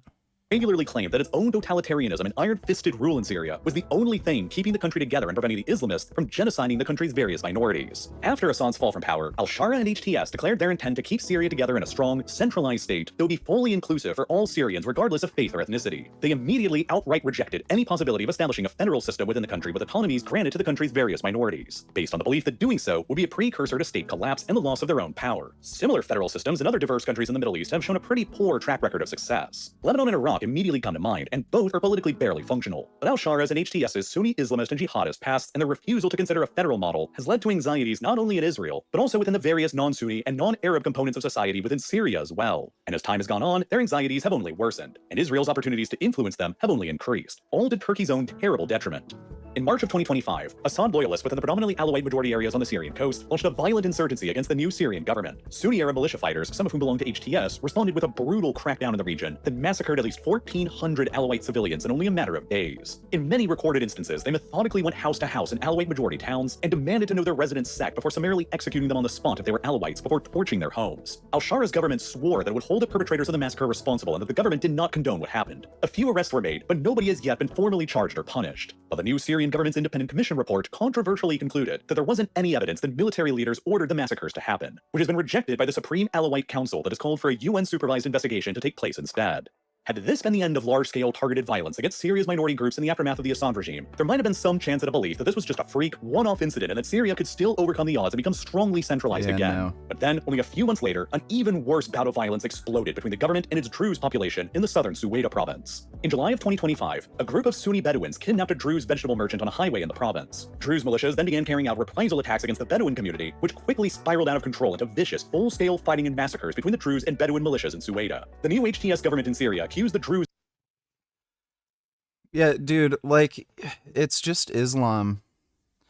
You're never going to have any fucking peace with Islam. It's just retarded. It's same with communism. You're never going to have, like, peace and prosperity with communism. These ideologies are just antithetical to human flourishing. So, I don't know why we're importing the third world into, you know, here. It's just stupid to have any of these people immigrate. In Suwaida of resisting the central government's authority and began deploying the army to march on Suwaida to crush them and restore order. The army also began a blockade of the Suwaida province and restricted access to roads leading into the territory and the entry of humanitarian aid convoys. And it was at this moment that Israel saw a major geopolitical opportunity arise. Israel itself has a substantial Druze minority population of its own. 150,000 Druze live within the Green Line borders of Israel who hold full Israeli citizenship, while another 25,000 non-citizen Druze live within the Israeli-occupied Golan Heights. The Druze in Israel are deeply integrated within the Israeli state and are widely considered to be loyal subjects owing to their wide-scale participation in the Israeli military. And naturally, Israel's Druze population became incredibly concerned about the fate of their brethren across the border in Syria. Then why do so many of these SJWs think they can? Because they're gay retards. Thanks for the donation, Dodo. At this moment, Benjamin Netanyahu seized on the moment by declaring Israel to be the protector of the entire Druze community across international borders, and initiated an... Did you get more attention from girls in school after lifting weights? Well, I wasn't called fat anymore. The issue is high school girls are like fucking gay and retarded. Like, again, I would have been around, like, what, about 16 at the time? So it's not like I was massive and jacked or anything, but I was one of the few people in school who actually lifted weights. So I was a lot bigger and stronger than everyone else. And, what I heard from most of the girls there was that they don't like my muscles because they look scary. And again, this is like me at 16, like not super jacked or anything. Like I looked like I lifted weights and was fit, but it's not like I was huge. So like, I don't know if it was that particular high school or if like all high school girls just like dating weak beta male faggots or something, but all the, like, gay, skinny, weak bitch dudes were getting girls. Or, like, fat dudes. There were two girls that I liked in high school who I knew were into fat dudes. One of the girls, I think her name was Sadia, she was, like, I think she was Iranian by ethnicity, but she was from Germany. She looked really interesting. She was really pretty, but like in an unconventional sense. But she had like really nice tits, great ass, fucking sexy. And she would make fun of me when I was fat in grade 10. But in grade 11, when I lost weight, I found out her boyfriend was fat. And not like just a little chunky, like he was a fat ass. Like gut hanging out, like kind of fat. So that was weird. There's some other chick that I went on a date with who's a redhead. She also was into fat dudes. She was dating a dude who was like really fat. Like really, really fat. So that was strange. Armed intervention across the border into Syria, asserting that the Syrian army had violated Israel's desired demilitarized zone in southern Syria and was involved in massacring the Druze, the Israeli Air Force began pounding advancing Syrian army columns moving into Suwaida, and then, escalating things even further, they bombed the headquarters of the Syrian Defense Ministry in the capital Damascus and even bombed another area nearby to the presidential palace. Israel's intervention proved to be decisive and forced the Syrian army to withdraw from Suwaida in only a matter of days, and granted the Syrian Druze the ability to enforce a ceasefire on their own terms, retaining their de facto autonomy within Syria, confident of Israel's protection. After the dust had settled in Suwaida, as many as 2,000 people there were dead, nearly half of whom were largely Druze civilians, and all over in only a matter of days. Israel, ironically, justified its intervention into Syria as a humanitarian mission to defend the Druze from violence, at the same time as they are also waging a genocidal campaign of total victory over Hamas in Gaza that has resulted in orders of magnitude more human suffering and misery. Okay, fuck this guy. Wow. I didn't know this guy was a fucking anti-Semitic dipshit. Holy fuck, what a dumbass take. Discord hack, the one that stole a bunch of government IDs from minors. And the hacker wanted to tell me how they did it to expose Discord security problems, but they also wanted to tell me what will happen to people's data if Discord doesn't pay. But I don't think the hacker knows that they are about to make the Discord predator problem significantly worse. They are going to be a Discord predator's hero. But before we even get into that, how do I know that this is the person behind the hack? And the easiest thing to ask is, if you hacked into a Discord support system, show me what's inside of one of my tickets. And I didn't even have to ask, they just started sending me a whole bunch of stuff, and they sent me this ticket here, new Discord scraping service spy.pet. Now, this is a ticket that I actually intentionally hid in my first video because a viewer made this underneath my account. You can see no text-to-speech was not signed in when this comment was submitted, but they showed me this ticket. And we have internal messages from Discord. And if we zoom out a little bit, the most important part about this hack is this section on the right here. It's called the Discord Zen bar. In the Zen bar, there's stuff like my user information, my location, my email. We can see that there is a phone symbol. Discord never said anything about a phone number, but we'll get to that. But so far, the claimed hacker behind this had my attention. Then they sent me this screenshot, which is contained in the Discord Zen bar, saying user payment history, where you can... Fuck you, nigga. Alright, well thanks for the donation, bitch boy. You can see I bought the Skibbity Toilet profile cosmetic on July 2nd. And if I go to my Discord billing tab, you can see Skibbity Toilet on July 2nd. In fact, the hacker even sent me this photo here, and it shows the history of emails sent to my email. And you can see on August 18th, I got 2 report violation emails, one at 10:16 and one at 10:12. And if I go to my emails, I got 2 emails from Discord talking about reporting someone on August 18th at 10:12 a.m. and 10:16 a.m. This is unrefutably the person behind the Discord hack that everyone is panicking about. And the thing is that they were willing to answer some of my questions, but first they wanted to set the record straight. They wanted to give me more details about the hack that Discord wouldn't tell people. The first thing I wanted to say is that this was by no means a small incident. They have over 1.6 terabytes of data exported. Most of it is ticket attachments, and a few hundred gigabytes of it is transcripts and other user data. In fact, they sent me this image showing the folder that contains all the files, but it contains 2,185,000. Sir William Squire von Dutchmeyer donated $2. Let me see. Hey there, Sugar Plum. What you doing? Reading. What the fuck are you reading, huh? A book. A book? What the hell is that, huh? A story in pages, you fucking idiot. You asshole. Hey, don't call me that, you fucking bitch. How the hell? You don't even know what a book is, you idiot. Oh, is that right? I'm gonna take you to your mother. You're gonna go down, Ben. Give me that fucking book. Hey, bitch. Hiya, darling. Do you ever heard of a book before? What? What? Yeah, she doesn't know what it is. Shut the hell up. Both idiots. You hear that, love? She calls us idiots. What a fucking bitch. You know what? I think she's just delusional. She's only reading all these stupid books all the time. You know. Do you like my hair? No, it looks shit. It always looks shit. Ooh. Ow. Ooh. Ow. Ooh. Ow, you bastard. Oh my god, I really... That isn't very good. Thanks for the donation, dude.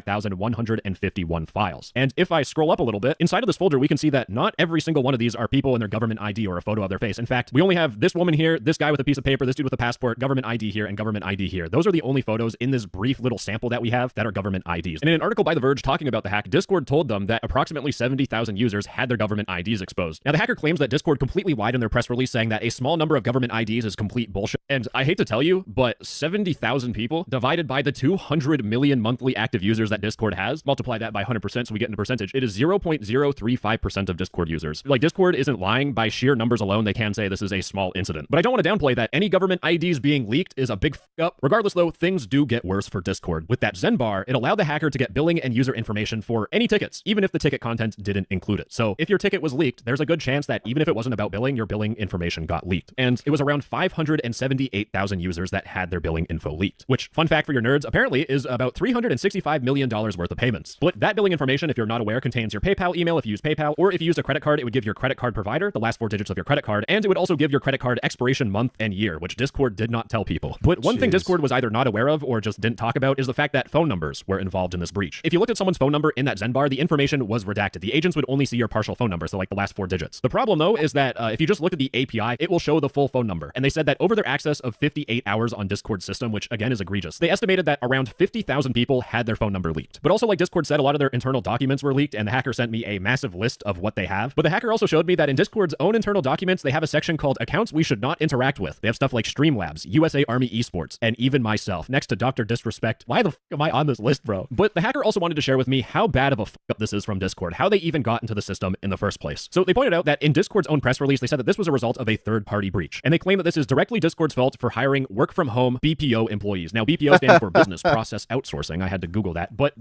Indians. Yeah, it's Indians.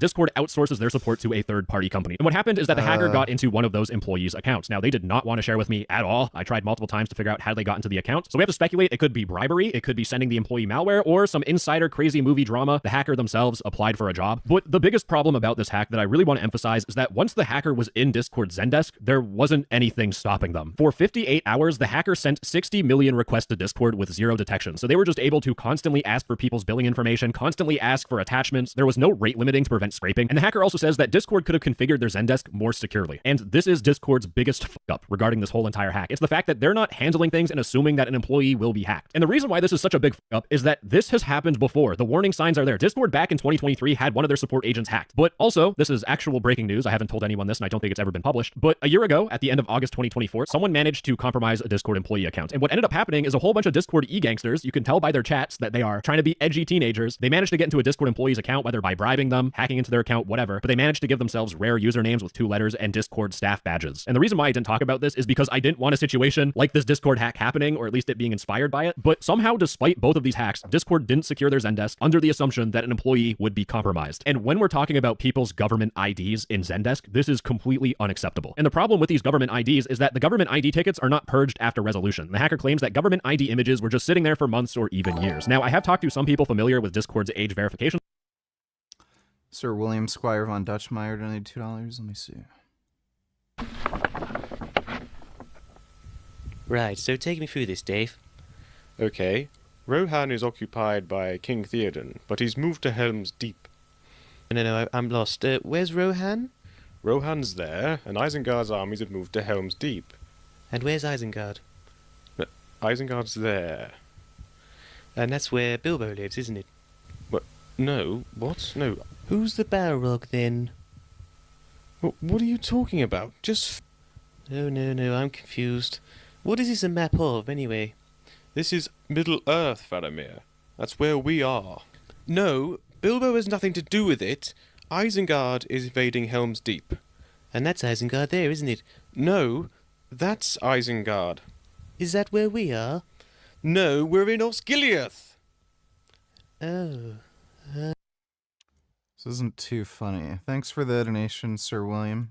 system, and they said that after some period of time, Discord will delete these tickets, but they should be deleting those government IDs the second they're done with the ticket. Like, this is genuinely a failure on Discord's part. It's unacceptable. But the hacker then starts saying stuff like, a lot of the government IDs are of minors too, since the age requirements of Discord is 13 plus. Child safety is a concern, and Discord doesn't seem to care. Now, hold on for a second. I said in the intro of this video that this dude was going to be the hero of Discord predators, the person that brings the new age of predators on Discord, the messiah. And the reason why I'm saying all of this is because keep in mind, Discord in their press release said that the hacker was trying to extort a financial ransom. They were trying to get money from Discord, and I asked the hacker, how much money were you trying to get? And they were trying to get $5 million, but Discord said it was too high, and out of the goodness of the hacker's heart, they reduced it to $3.5 million, and then they got ghosted. And throughout this video, I've been showing you screenshots that the hacker has sent me. So while they were hacking Discord, they intentionally went on my profile and took a whole bunch of screenshots for me to make a video. And I even asked him straight up, I'm like, I assume your goal in reaching out to me and providing this information is to articulate your threats to have a video made to add pressure to Discord, to force them to pay you money. And the hacker said, yeah, that's accurate. So from here on out, you need to understand that the hacker is assuming that all of their messages are going to be in this video. They are going to say whatever they need to say to make you angry and upset at Discord and to paint Discord as a villain. And I'm going to show you how they do that. If Discord continues to ignore me, I will start releasing user data. And this includes hundreds of thousands of minors in all caps who uploaded their government ID. If Discord privately reaches an agreement with me, I will cease all activity related to this incident and delete the data. Discord still has a chance to save their users, but it won't be around for much longer. Money is the only goal here. In fact, they say if Discord doesn't respond in like a week, I will either leak the full data or sell it. It's not up to me what happens. And it's worth noting that Discord can fully prevent all of this. They are trying to make Discord look like the people that make the decision. Discord, if they don't pay this guy money, they're going to be the evil people that get a bunch of minors' government IDs leaked. That's what the hacker is trying to tell you. But here's what you guys need to know. Discord predators, they heard about this hack and they're foaming at the mouth. Sending someone a photo of their face and their government ID that might have their address, you can use that to extort people. Hey, 16-year-old Timmy, I know where you live. I know what you look like. And I'm going to send people to your house if you don't do X, Y, and Z. It sounds like a joke, but that genuinely happens though, because kids are stupid. And the problem is that if you leak all this information, Discord predators basically just have a whole bunch of ammunition to find kids. And it's already happening because the hacker made a telegram to leak all this information to pressure Discord. And they got a DM from a predator saying, yo, you can make more money selling the IDs. The little ones are worth more. And they're trying to frame this as Discord's fault. Discord did fuck up, but we have this hacker with all of these kids' information and they're threatening to leak it all. Here is the real truth. Discord's corporate policy, from what I've heard through the grapevine, they don't pay ransoms for multiple reasons. One, Discord already took the L by publishing they got a data breach. Second, if you pay the ransom, there's nothing saying that the person won't just leak the information or sell it anyways. The hacker just said, yo, trust me, bro. That was actually part of his DMs. And finally, did you ever smash the guy on his fucking head?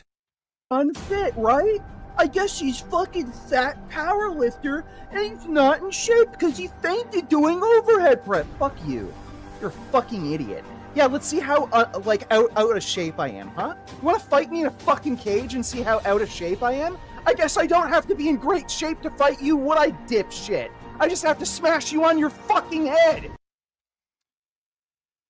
No, never ended up smashing that guy in his head. Thanks for the donation, Killian. if Discord's going to pay people $3.5 million, other people are going to hack into Discord and try to get a ransom as well. It puts a massive target on your back. Telling you straight up, and also probably telling the hacker because they're watching this, Discord isn't going to pay anyone shit. So what's going to happen is that this hacker is in their little delusion lands where they think Discord's going to pay money, and they're going to start leaking more and more data, and eventually all of those kids' government IDs are going to be out on the internet for Discord predators to scoop up and find their next victims. And I straight up told the hacker that random Discord kids are going to be targeted by Discord predators, and they're trying to tell me that it's a concern for them too, believe it or not. Then why are you even threatening to leak the data in the first place? And there's two massive problems with this already, because the hacker has released a data sample, and if you look through the data sample, there are people with emails that have like their first name, last name 2010. They're probably born in 2010. They are 15 years old. And the thing with kids on Discord is that you can tell them their email, and you can lie to them saying, I hacked into your Discord account, I have your email, send me X, Y, and Z. Predators do that. So you've already leaked kids' information. You can't blame Discord for this because you are the person in control of the data. I straight up told the hacker, like yesterday, I was just like, dude, you don't understand what's going on. Discord isn't going to budge. They're not going to be the ones to fix this. They're not the heroes. You're going to become the bad guy, and you're going to be the dude who fed information to make predators' jobs easier. And they tell me that I'll refrain from leaking and selling the data as I don't want to harm kids. And here's the problem. If they go through all of the data to filter out the kids, so they're only leaking adults' government IDs, here's the reality. People will report CSAM Discord servers to Discord through those tickets, and they will send photos of CSAM because they don't know better. So this hacker already on their computer has CSAM content. So when they go through and filter all that data, they're going to have to filter through CSAM content intentionally so that they can leak data. What the fuck is going through your brain? Genuinely. But the one thing that the hacker and I can agree on is that Discord needs to be held accountable for this stuff. So really the point of this video is to show you how bad of a mistake Discord made, and Discord does need to do better because this is the third time they have been hacked. But the point of this video is also to hold the hacker accountable, because at the end of the day, I don't think minors on Discord should be caught in the crossfire so this hacker gets money and then Discord gets held accountable. It's completely ass backwards. So yeah, anyways, gamers, don't you just love the internet? Let's just go to the extreme. That's pretty retarded.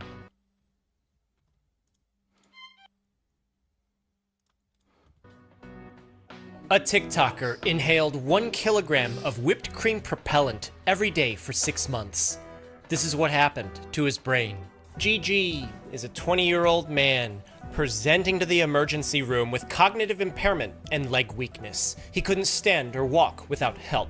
Gigi was a student at the local college, but he was someone who loved clout. He'd post videos online of him doing crazy things for likes and subs. Gigi lived in the apartments on campus with his friends. They had been roommates for years. One of the guys, Jake, liked to make desserts. He had a whipped cream dispenser that used little cans. They push gas into the cream, creating that airy whipped texture. This nitrous oxide is the perfect gas for this application, but it's also known as laughing gas. It has legitimate medical use, like at the dentist, but it's sometimes used for something else, and the roommates started to notice. Jake would use flavored gas. This made his whipped cream delicious, but those cans were huge. One day, Gigi told the other roommate to hold the phone. It was time to make a video. He took the big can, he held it up to his face, put his mouth on the nozzle, and twisted. Immediately after inhaling the laughing gas, Gigi Yeah, you know what's fucked up? These companies that are selling this gas for whipped cream, they intentionally make them massive because they know people are using it to get high. So if they were just selling the shit to make whipped cream, these gas canisters would be tiny. There's no need to make them huge, but they know there's a market for fucktards who are just gonna, like, get high off nitrous. So they make them massive and then they sell it as a culinary product to skirt the law. Felt his vision go dark. He tried to speak, but his voice was a totally different pitch. He started laughing and he just couldn't stop. He tried to grab the wall, but then he lost control of himself and his body went limp as he collapsed to the floor. Everyone thought it was hilarious. When Gigi was able to get up, he couldn't believe what happened, and this was the start of something horrible. At first, he'd just check it out on the weekends, but quickly, the entire week was the weekend. He was doing it all the time. It became the first thing that he'd do in the morning before getting out of bed. One evening, Gigi felt like he was going to have a panic attack. He cleared almost an entire box of whipped cream chargers. On the floor, almost passed out, he tried to sleep, but he couldn't. He couldn't remember what day it was, and he couldn't remember where he was, but there were no thoughts going through his head.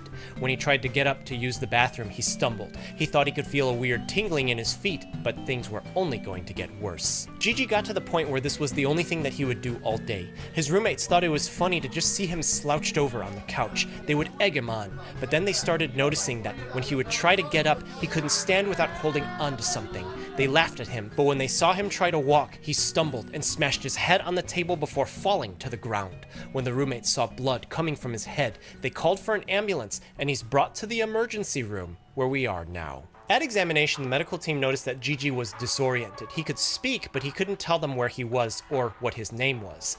Clearly, something's wrong with his brain.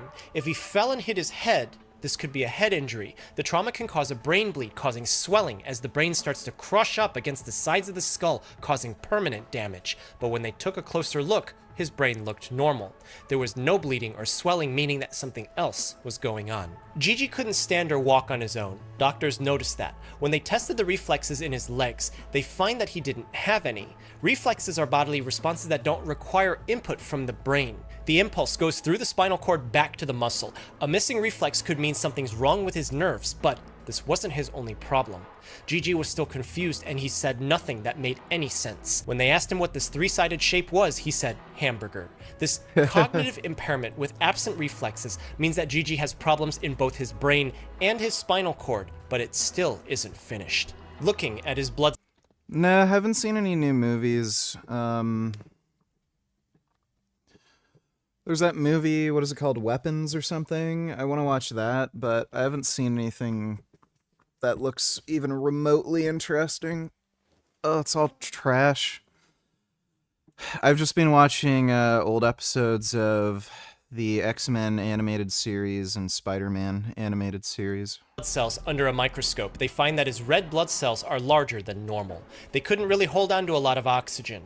Doctors didn't know about Gigi's laughing gas misuse. He didn't tell them about it, and he couldn't because he was so incapacitated. But putting together his problems with his blood, his brain, and his spinal cord give them some clues as to what's happening. Red blood cells are made in the bone marrow. If they're released too early in production, they come out too big and they can't function normally. But why was this happening to Gigi?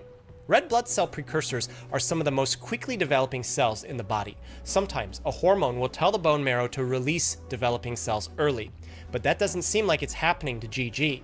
For him, it seems that his red blood cells just aren't developing fast enough and that they're being released unfinished. So this means either a toxin is inside his body disturbing his blood cell production, or he has a nutritional deficiency. And in the case of nitrous oxide misuse, the answer is the toxin causes a nutrition.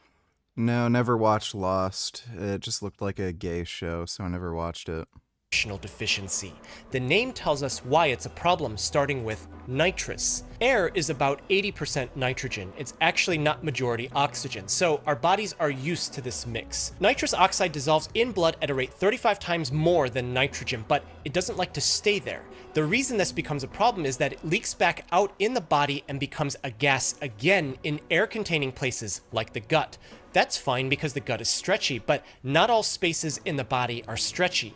The ears have air, but if you increase the pressure, you'll blow out the eardrums. This means that nitrous oxide can displace oxygen and take up extra space. This will cause users to suffocate. That'll cause permanent brain damage and death, but GG isn't dead yet. But it looks like he actually has brain damage now because after a couple days in the hospital, GG can talk, but nothing makes sense. And he can't stand or walk on his own, but he didn't suffocate, so what's wrong? This brings us back to nutritional deficiency and the name nitrous oxide. A lot of times when oxygen-containing chemicals that aren't supposed to be in the body in large amounts are put in the body in large amounts, they can oxidize metals. This inactivates them. Some of these are pretty important functions. Red blood cells contain iron, which carries oxygen. Oxidizing. Don't watch Weapons, it is not worthy of the hype at all. It's a shitty horror movie filled with a bunch of dumb jump scares. I'll probably still watch it if it comes out on streaming. I do like horror movies. Haven't seen any be released in a while. Thanks for the donation though, Dodo. Iron makes it so that blood cells can't carry oxygen, but that probably isn't happening here because it would cause GG to turn blue, and it would show up in his blood test. But one metal that's involved in red blood cell production and the maintenance of myelin, the fatty sheath that covers the nerves and the brain, is cobalt inside of vitamin B12. If GG's incessant nitrous oxide use caused the cobalt in vitamin B12 to get oxidized, inactivating it, then this makes sense why he has big and useless red blood cells, why the reflexes in his legs are absent, and why he has cognitive decline, but something's wrong. A blood test finds that he isn't deficient in vitamin B12. His levels are... Yeah, The Thing is great. That's one of my favorite horror movies.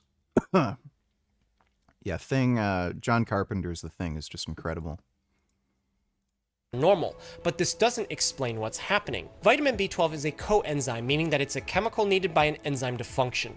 Enzymes make new chemicals, and they consume things that ought not build up in the body. If vitamin B12 isn't working anymore, then the enzyme can't function normally anymore, meaning that either no chemicals are made or the wrong chemicals are made. Vitamin B12 coenzymes for two specific enzymes. In the cell nucleus where the DNA is, methionine synthase is one part of the process that makes DNA. Without vitamin B12, DNA synthesis is impaired. In a cell that's supposed to grow and develop quickly, development isn't normal anymore. So when it's time for them to be released into the body, they're not developed and they don't work like normal, kind of like red blood cells, explaining what's happening. In the mitochondria, powerhouse of the cell, vitamin There really are just no good horror movies anymore. Yeah, pretty much. Thanks for the donation, Dodo. B12 coenzymes for methylmalonyl coenzyme A mutase, which generates a chemical that's used to make ATP used as energy by cells. This is why you'll see vitamin B12 supplements saying that they aid in the conversion of food into energy, but the reality is the resulting chemical is a very common one. The body makes it from fats and proteins. The problem is when methylmalonyl coenzyme A mutase doesn't work anymore, the chemical that's supposed to be consumed builds up in the spinal cord. It replaces a chemical that's used to make the fat in myelin. The right fats aren't made anymore, and the myelin starts to degenerate, causing spinal cord damage, explaining why GG was missing reflexes. But it wasn't just the myelin that was affected. The white matter in his brain could also no longer make the right fats, causing degeneration there, ending in cognitive decline. Gigi's vitamin B12 levels in his blood were a little low, but still normal because the B12 was still in his body. It's just that nitrous oxide had inactivated it. When they ordered another blood test for methylmalonic acid, a chemical that's not supposed to be high if vitamin B12 were present and functioning, they find that the levels were double the upper limit of normal, meaning that Gigi has all the problems as if he had a vitamin B12 deficiency. Not getting enough B12 is more common than you think. Sometimes people just don't eat enough of the nutrients that they need. I had a B12 deficiency once when I was dieting. Animal proteins are a good source of B12, but to lose weight, I ate a lot less proteins than I had had for at least the last 10 years before. My neurologic problem with B12 deficiency wasn't cognitive impairment, at least not that I knew of, but rather it was insomnia. And ironically, I figured out I had this problem when I started drinking energy drinks at nighttime because they contained vitamin B12, and I could weirdly sleep well after consuming a couple of cans. I did order my own blood test for methylmalonic acid, and it was in fact high. For Gigi, if he has inactivated vitamin B12, then the answer would be to give him more vitamin B12. $2 US warns UK for working with China. UK police are investigating a Scottish Reform councillor after she dared to say she was, quote, born and bred in the UK. Apparently it's very offensive these days to call yourself a local. And it's scary. It's scary as a local resident, somebody who's born and bred here. I shouldn't have said that. Well, Yeah. do you see why this is people Yeah. sometimes think that Reform are very much against having people That just here? came out. It just came out. Just.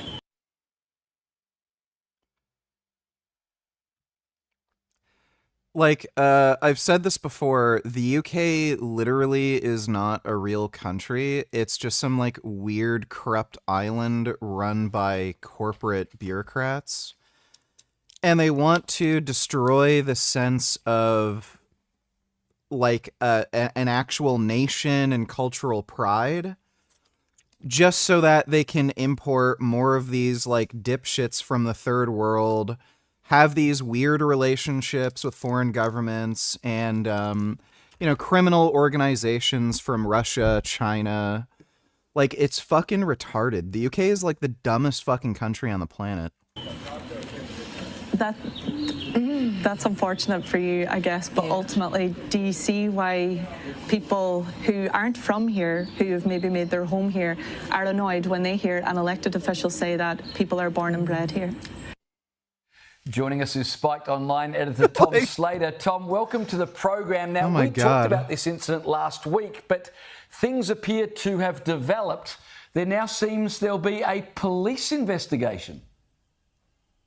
No, it's escalated to an even more absurd degree. There's apparently a 22-page dossier which has been handed over to Police Scotland as well as the council's regulator, alleging that this Reform councillor essentially engaged in a form of hate crime when she said something which no one other than a handful of people in the Scottish media elites could possibly take offence to. To say that it's absurd to say that being born and bred somewhere is some sort of racially aggravated form of hate speech really doesn't cut it. The fact that that councillor in the moment in that interview almost expressed regret for having said something so simple and so pedestrian.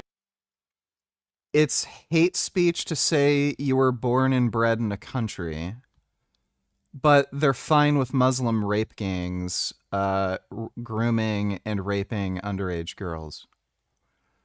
Okay. Yeah, dude, get out of the UK while you still can, if you fucking live there. Holy shit, what a shithole. I can guarantee you if I lived in the UK, I'd end up getting locked up. There's no way I could exist in society there. The police would be on my ass. Thanks for the donation, too. 12. You can't really overdose on it because it dissolves in water and gets excreted in the urine, and he would have to stop misusing nitrous oxide. This misuse has been happening for a long time. Imposing restrictions on it seems really difficult because there's a legitimate culinary use for it. It's even found in off-the-shelf whipped cream cans. Are science-based lifters fucking idiots? Yeah, for the most part. They're also all weak, skinny twinks. I do not recommend this. This is just too much volume. Yeah, we can tell. Yeah.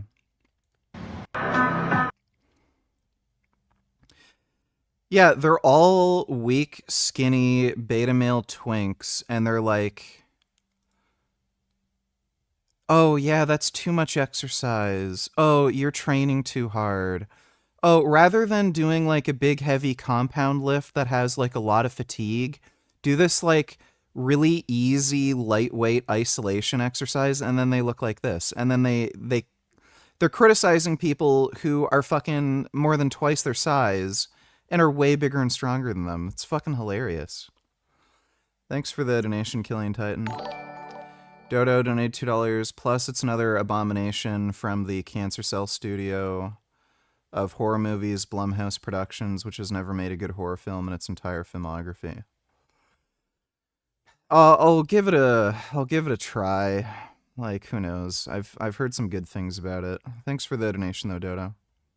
There's a legit medical use for it too as an anesthetic, but the galaxy gas meme that came from 2024 TikTok is a new generation of something old. Sometimes the gas cans are contaminated with other gases and they can do things like oxidize the iron in your red blood cells. Other times people will get nitrous from a balloon, and when the gas knocks them out, they choke on the balloon and die. Compressed gases also become really cold when released, so this can cause frostbite and permanent damage to the mouth and throat. But maybe the biggest reason why you wouldn't want to do this, because the permanent brain damage thing doesn't matter as much here, is that it'll shrink your balls and reduce your sperm count. For GG, after several months of abstaining from nitrous oxide and taking his vitamin B12 supplements, he was able to think again a little. He was able to function semi-normally. Nah, Event Horizon isn't great. I think that's overrated as fuck. Retard only $3. Oh. Not that you'd tell me if you were lying. Oh my goodness. Oh, he wants more. Yes, rub the dog. Oh, he likes that. Oh, he really likes that. Oh. What you do, by the way, what you do, like, you're an equal opportunity flirt. And that's fine, Nick. But I'm going home. Oh, sorry, but I don't think I can be your magician's assistant. That's a nice dog. I like dogs. Yeah. Well, at least Fox News is calling this fucking scumbag out. He's a piece of shit, dude. If I was ever on, like, the same airplane as Hasan, and the plane crashed, and we were the only two survivors, and we wound up on a desert island, that dude is getting turned into fucking food. I like, he has no redeeming qualities whatsoever. Like, this is just, yeah, this guy is evil, inhuman, just a complete and utter evil scumbag. And there is no way to justify this guy's existence.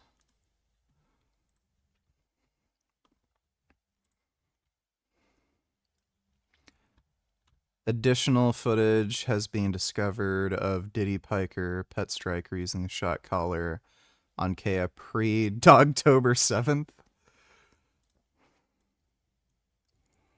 A commemorative mug I got from England.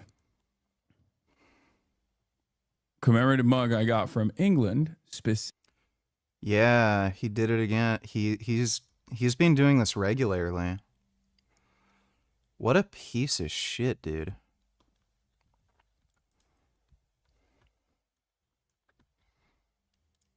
This clip is almost a year old. Let's see. It is a direct consequence of underpaying, hiring not enough people, and overworking the people that you have hired. It's absolute garbage. Did you compare this to the Japanese airport experience? Yeah, the Japanese airport experience is like everything works, everything is fast. Kaya, place. He's pressing the shock collar thing again. Get back there. You can see him move his arm. What is this? The dog's just getting up, moving around, and then he has to fucking torture it. Yeah, fuck this piece of shit. Fucking scumbag. Thanks for the donation, retard. Dodo donators, when you have Sunni Islamists knock on your door and ask what sect of Islam you are, just say Sunni. Why bother being honest and saying you're Alawite or whatever? They're just gonna kill you. You don't realize that, or what, also? Fruit roll-ups with no artificial dye. Vegetable juice, spirulina, fruit juice as the color. And they've got the fruit by the foot. But check this out. It's the same price. They're not charging more for no artificial colors. So I guess you better run to Walmart.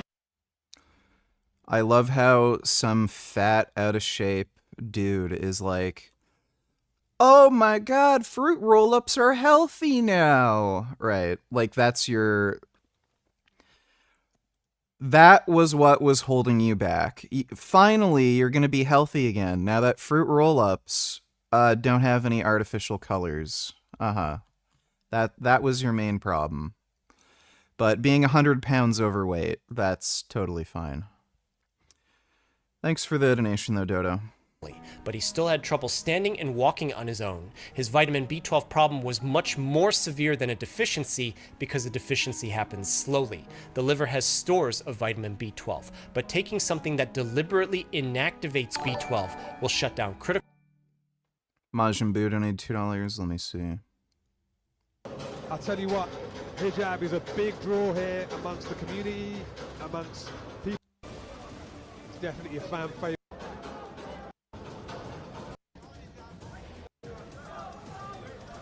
Big leg kick up Bumstead.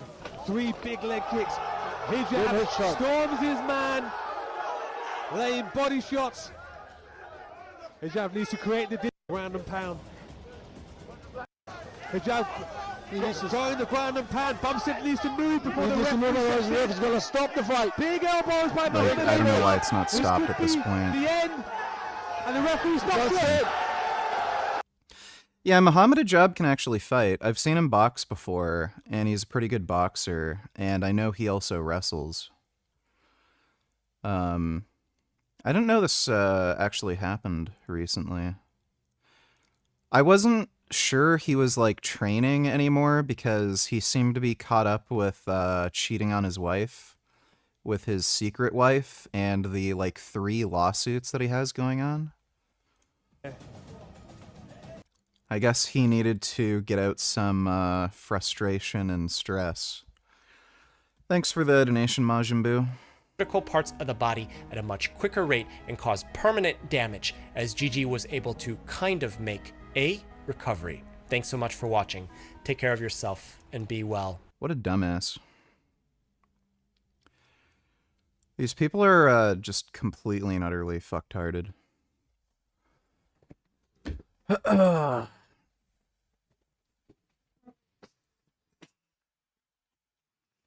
hey,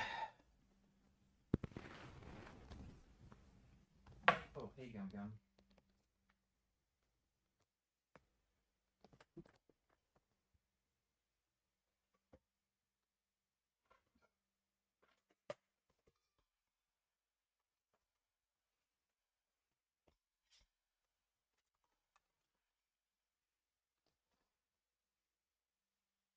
Such a good Gum Gum.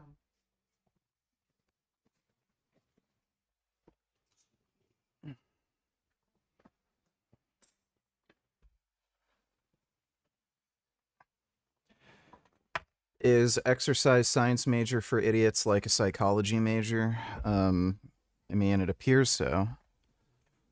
I don't think you really learn much in school, honestly.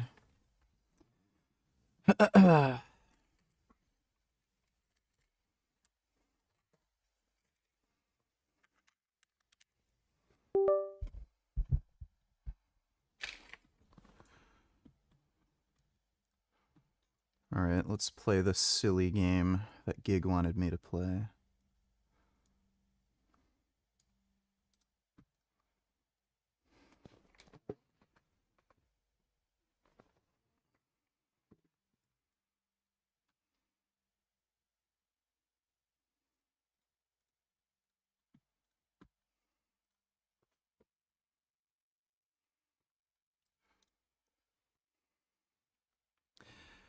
Yes, 4 liters of orange juice is bad.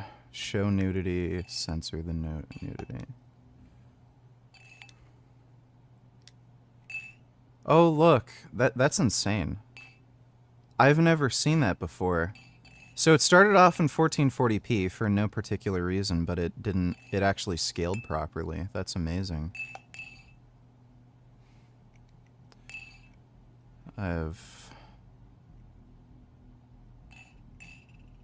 Let's put it on ultra.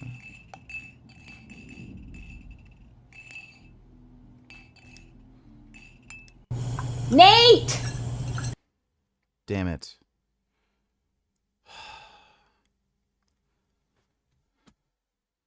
Fuck. Nate! Nate! Nate, buddy, family meeting, let's go. Are you bringing him food again? Not right now. Talked about this. Not right now. You are okay? literally killing him with these pizzas. You just want to throw him out of the street? No, he's 35. I want him to have some kind of discipline. Nate, if you can hear my voice, I want you to come up here and having a family meeting.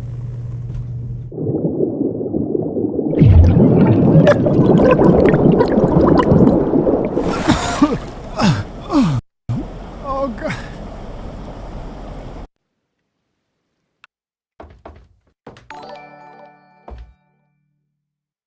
I like apples. Do you like apples? I do. I do like apples. Fuji, Sweet Tango, and Pink Lady are my favorite apples. Thanks for the donation, retard. Oh.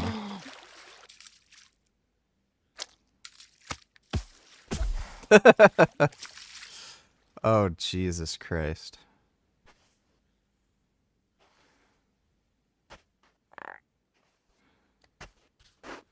Oh my God.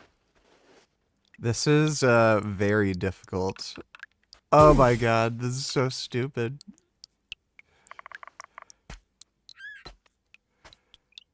Oh! Deep breath. You're okay. You're okay. You're okay. You're with Jim. I'm Jim. No, I'm Jim. Yeah, no, you're Jim. Just relax. Nothing to be ashamed of. Everybody falls. Let's get you on your feet. I'm good. I'm good. What's your name, son? I'm Nate. Nate. Good to meet you. Yeah, it's just, what's this program called? Program? Like, what's the name of the camp or whatever? Oh, it's not a camp. Do my parents? Oh, no. No. It's just a cave. Oh. But it's mysterious. Of course, you're full of questions. I got it. But before we get to that, there's just a few things I've got to explain. Oh, that's okay. What? Can I go? Go? Like, if I leave, are you gonna stop me? No. Oh. Of course not. Okay, then I'm just gonna head out. It's nice to meet you. Okay. See ya. All right.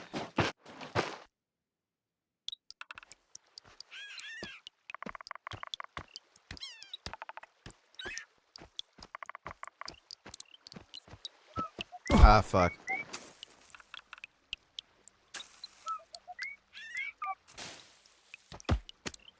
Ah, shit.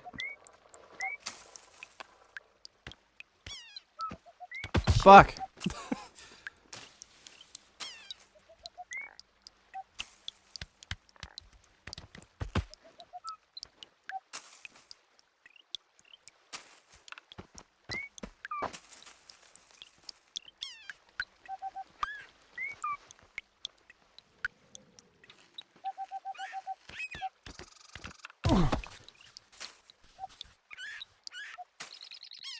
This game is called Baby Steps.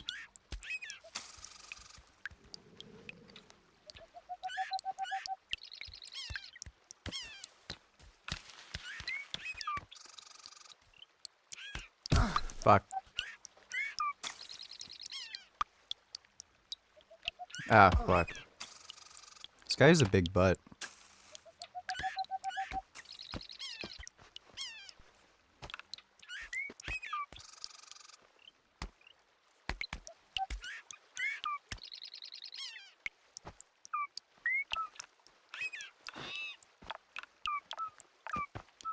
I like making him do the little short steps. Looks funny. Kind of like he's dancing.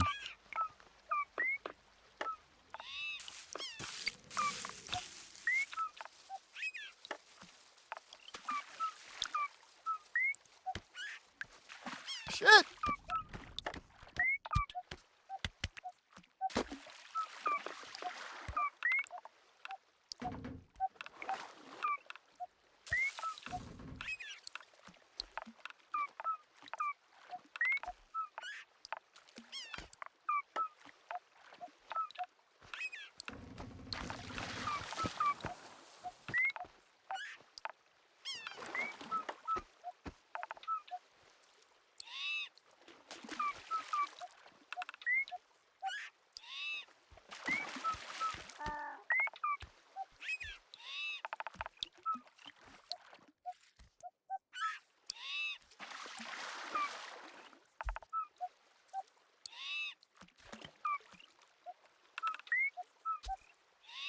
Yeah, I'm getting the hang of it.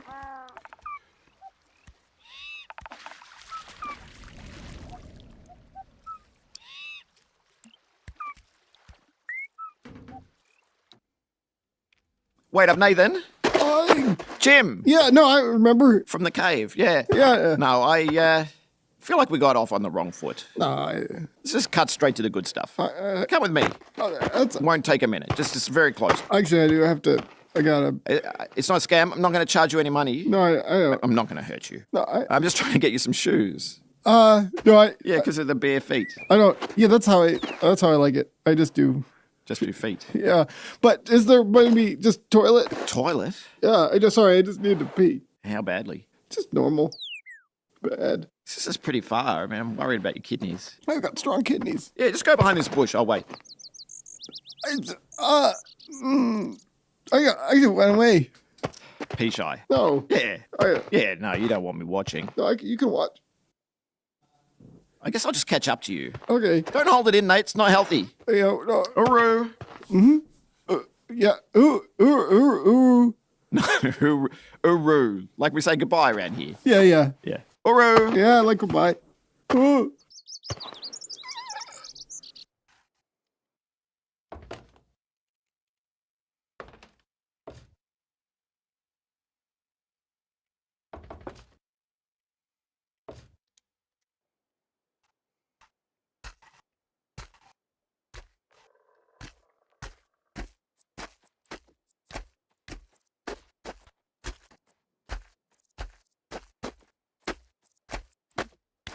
Dude, watching people speedrun this is gonna be fucking hilarious.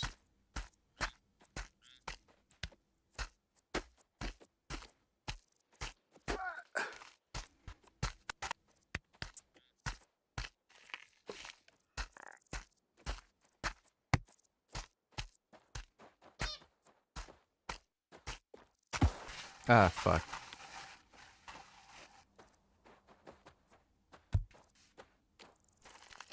Fuck.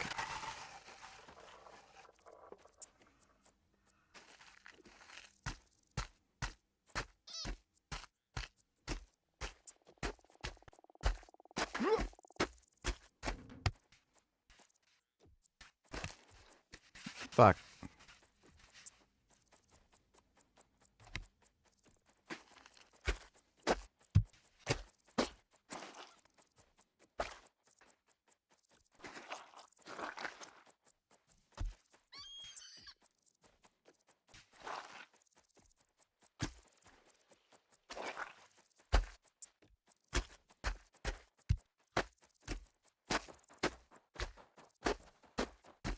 Oh crap.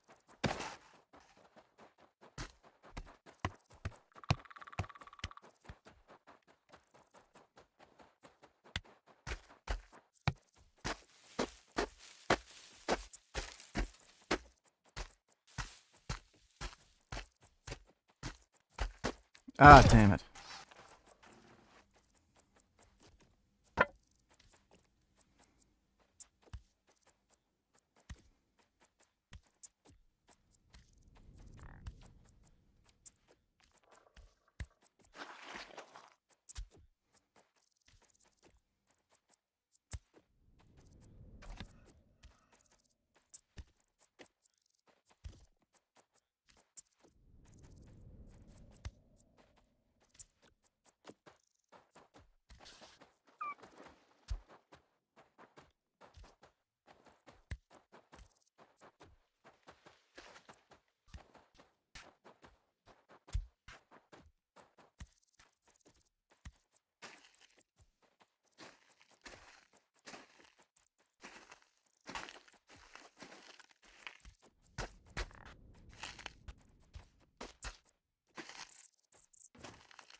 He's getting very sweaty.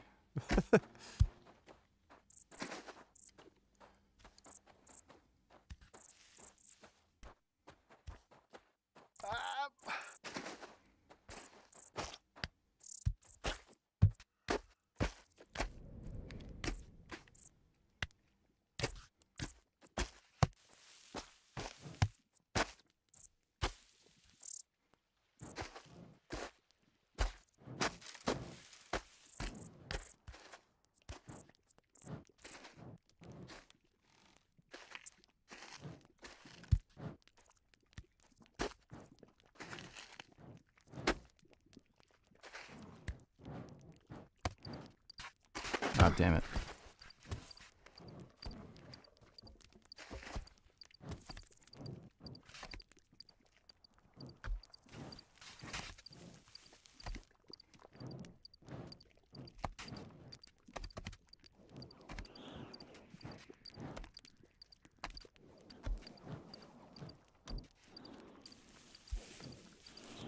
Hey, is this Nah, I don't think anybody's my butt's quite as camp? big as his. Thirsty. Oh, slimy. No. Ugh. Ugh. Ugh. Oh, hey! Oh, is there anybody there? Oh.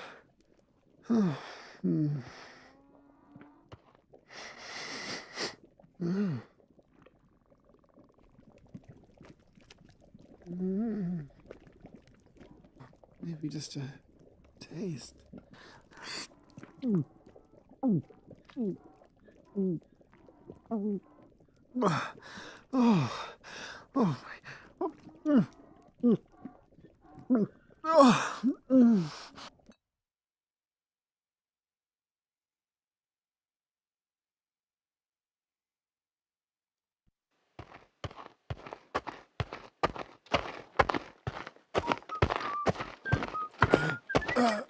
Oh, hey, another newbie. Oh, hey, I'm not new. Are you must be newer than me? Oh, yeah, no, I just got in. I've just been getting suited up for the hike. Is it the grappling hook? Yeah. Battlefield 6 I sucks. was headed over to the Terrible Poison game. Swamp. Would you want to join? Poison swamp? Yeah. Oh no. Oh, where are you going? I just normal swamp. Oh no, do you not have a map? Yeah, this game actually kind of like a is mental map. unironically better no, than no, no! Battlefield Look 6. at this. Look, this is I got this map. Oh. It's got everything on it. Check it out. See, really good. Oh yeah, that looks all right. I'm sure Jim meant to give you a copy. We should just get him over here. Oh no, that's Yeah, he'll come if we scream. No, no. No, it's okay. I'm fine, Jim. I'm fine. It's fine. No. Sorry, it's just that we talked about, and we decided mutually I shouldn't have a map. He shouldn't have a map. Oh yeah, no. We were talking, and I don't know. He looked at me and he said, "You look kind of like an elite climber. Better not give you a map." Oh, you're elite. Okay, Yeah. Yeah, no, I'm new to this. My name's Mike, by the way. I'm Nate. All right, see you later. Oh, whoa.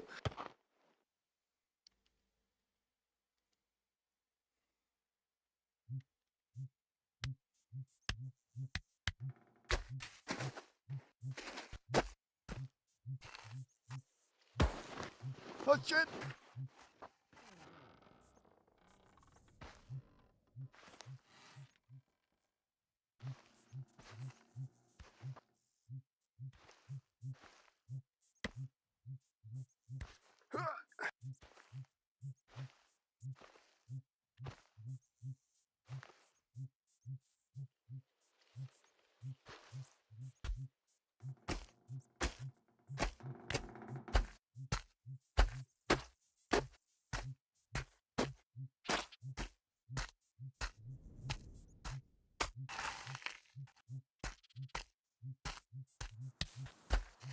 Cold.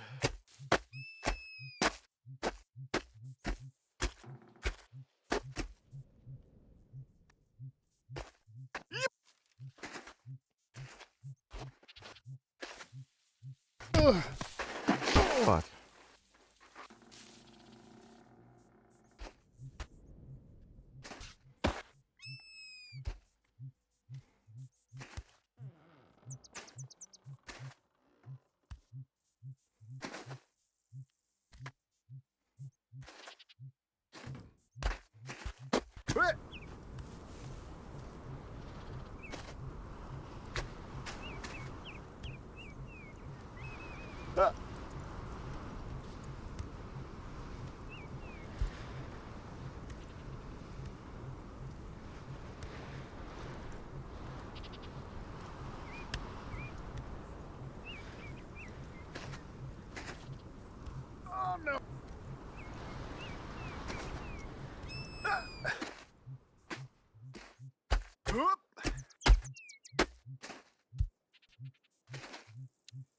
There really is no story in Battlefield 6.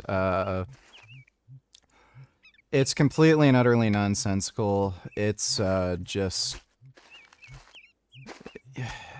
How do I explain it? It's like Military Movie the movie. Like, there's just a bunch of random shit about some bad military people, and we need to kill the bad military people. And, like, that's as far as I understand. Battlefield 3 actually had a really good story. There were multiple characters you play as. You all kind of understood what they were doing when it came to dealing with, you know, the terrorists and foreign adversaries they're up against. Battlefield 6 is fun, having a good time playing it. Just because you suck at the game doesn't mean it sucks, faggot. Let me guess, you get it, markers toe, skill-based toe. You just suck. Will you be playing Black Ops 7 when it comes out more than Battlefield? At this point, I really don't know. Hopefully they update the game. I will say this, it has some of the worst hit detection I've ever seen in any shooter. Like, you'll just blast somebody with fire, and they'll, like, you don't get a single hit marker. Bullets also seem to clip on objects when they really shouldn't.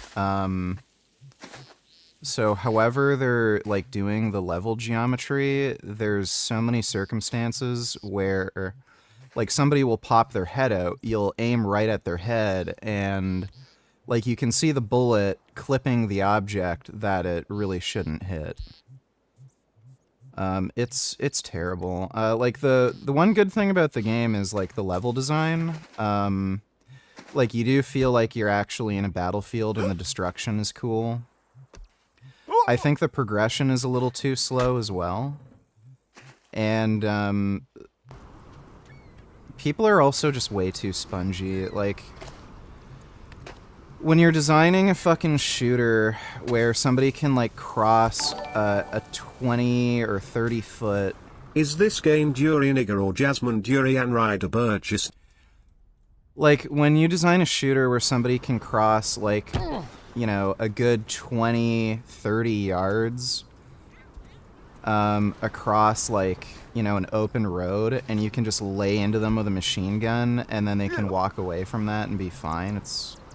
Like, the game's just fucking goofy.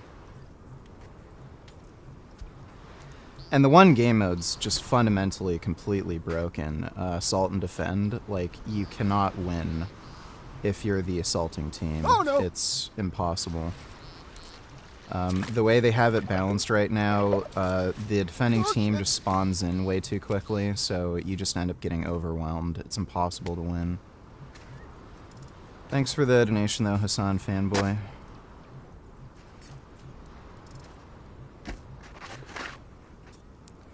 I'll still try to put some hours into the game and see if I can unlock some weapons that are just better, and, like, maybe that'll fix some of the issues. So I'm still just using, like, the starting guns. I unlocked the M27 IAR.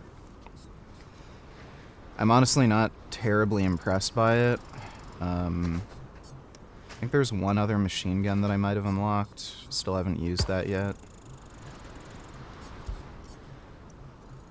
But the starting assault rifle sucks. Starting machine gun sucks. The DMR is okay. It's better under certain circumstances, but it's just not great.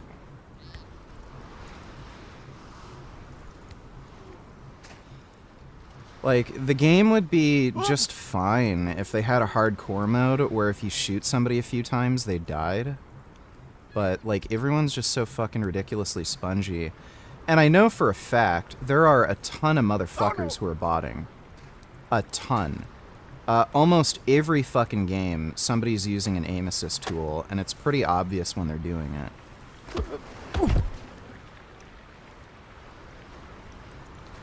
Oh, hardcore is at the bottom of multiplayer. Okay, maybe we'll play this game for a bit and we'll try to start up Battlefield and see if I can play the hardcore mode, because, like, the normal mode's stupid. If they have a hardcore mode that's actually hardcore, that might actually fix the game. Are you going to buy and play Black Ops 7? Did you play the shit out of Black Ops 6? Yeah, I'm gonna get Black Ops 7. It's just tradition at this point. I played Black Ops 6 a fair bit. It's not a good game. I can still have fun playing with a friend. And my KD in Black Ops 6, I think, is at like 2.1 or 2.11, some shit like that. So I'm good at that game. I'm good at shooters in general, as long as they're not fucking stupid. And that's mostly playing normal mode too, by the way, not just hardcore. A buddy of mine, we like playing Demolition, and for whatever reason they don't have Demolition in hardcore, so I've just been playing normal.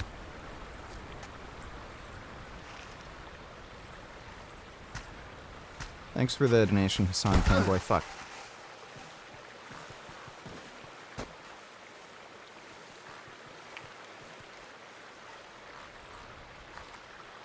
Fuck.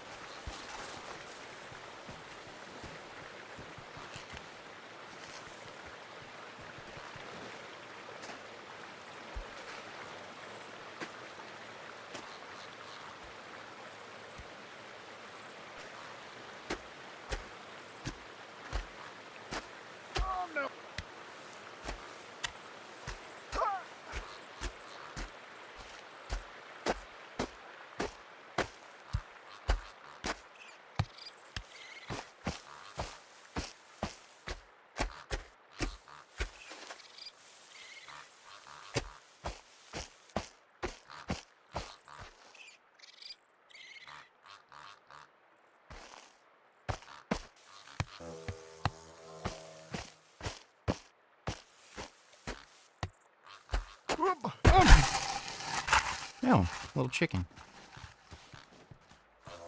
Is it imprinting onto me? Oh shit! Oh yeah, the little baby chick's following me. That's funny.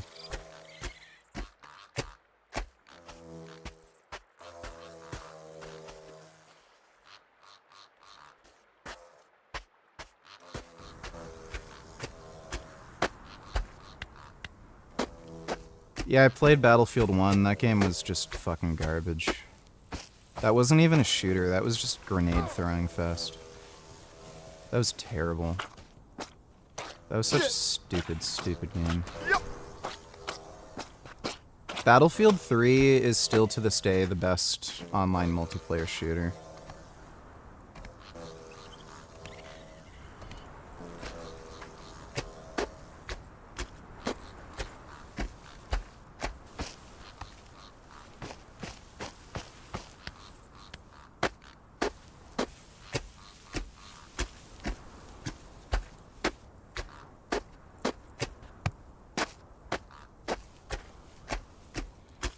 Yeah, one thing I hate with the new Battlefield 2 is, at least in normal mode, apparently there's a hardcore mode that I haven't played.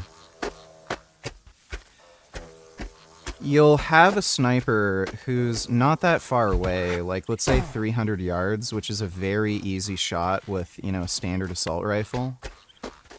You'll hit them over and over and over again, like, you know, a good 10 rounds on target.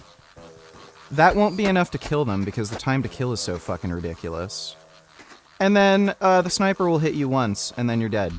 Like, it's so fucking stupid. Like, that is the normal engagement range for one of those fucking rifles, and they don't let you use the fucking gun as intended. And then you have to, like, switch to a fucking sniper rifle when you respawn, take out the sniper, and then, like, eventually pick up a different fucking gun. Like, it's just stupid. Why the fuck are you not able to use the guns as they're fucking intended to be used? I just hate it when they have designs like that.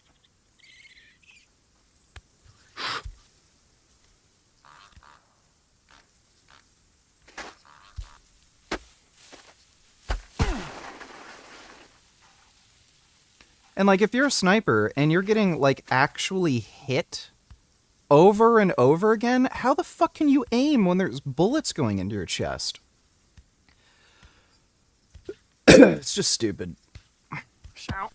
The game's just dumb.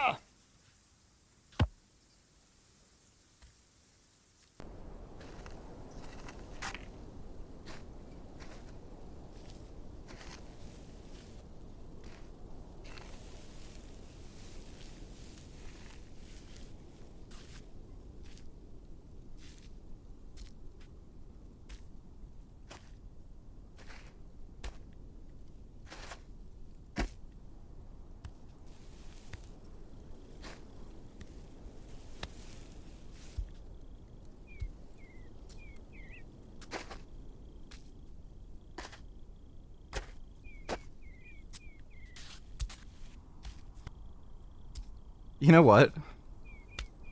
They should have used this control scheme in Death Stranding. That would have actually made the game interesting. What a lost opportunity.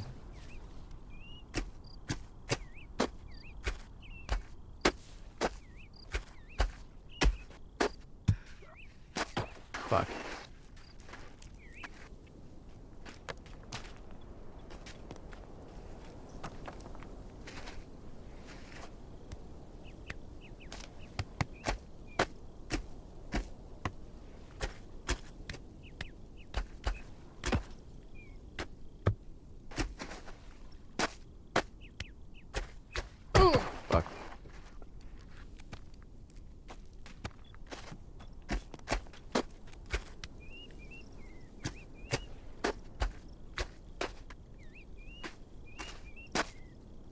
Oh shit. Fuck. Yeah, I'm sure eventually I'll fall off a cliff and lose a ton of progress.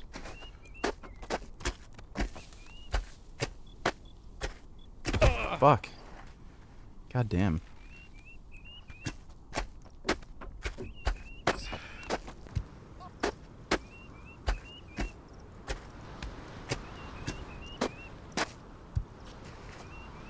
Favorite cup, please return.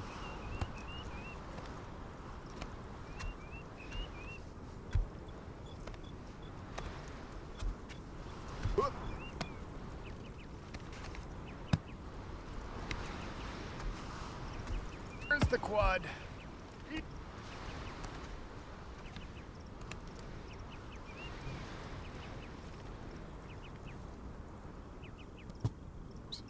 Baby over there? Or, weird.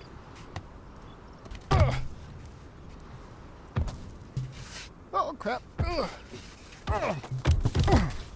Oh jeez. That. Yep.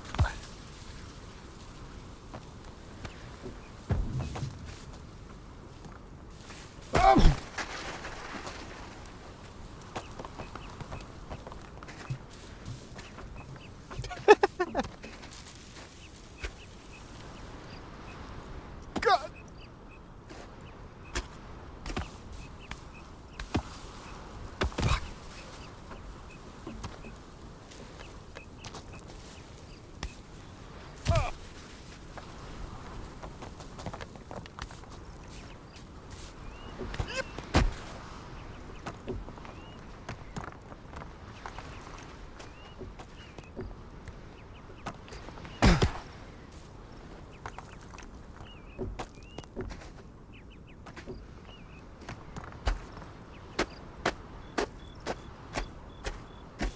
Fuck.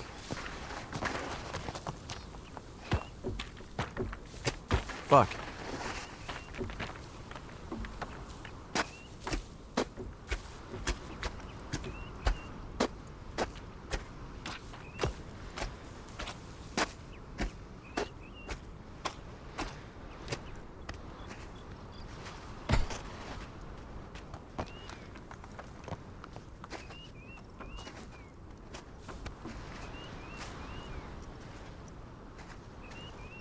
Grab.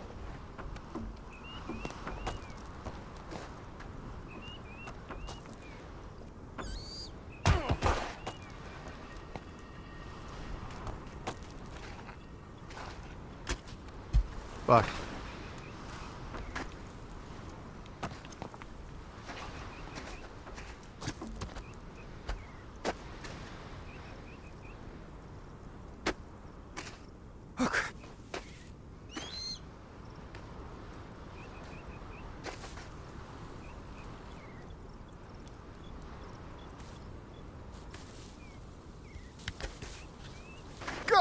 Was Battlefield 4 as good as Battlefield 3? No, it kind of felt like they tried to copy Battlefield 3, but they didn't do quite a good job at it.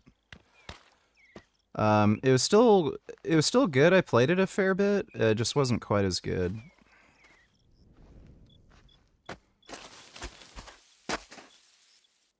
Oh shit! Battlefield 3 is still goated.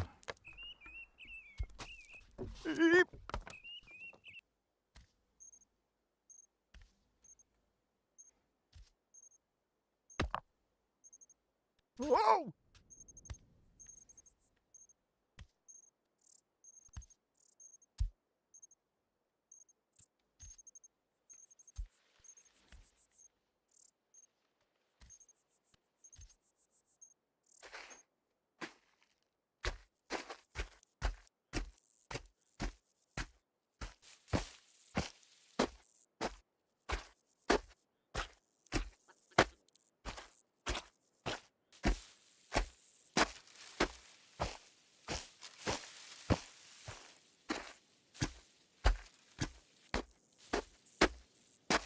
Fuck, fuck, fuck!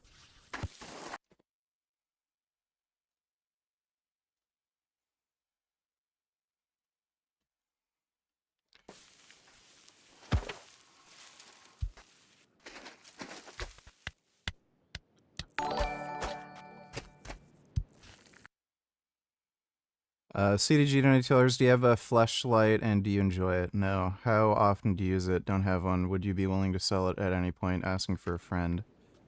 Yeah, I don't have one. Thanks for the donation, dude. Oh, rabbit. Oh shit!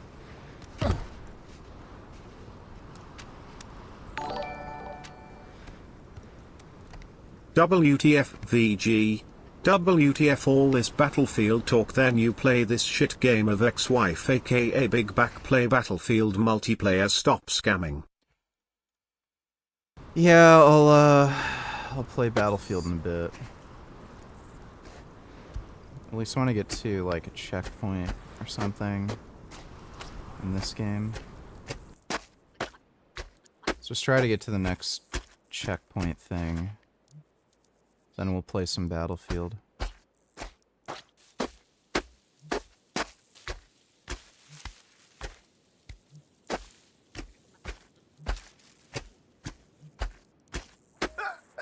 Gotta remember it's garbage day tomorrow.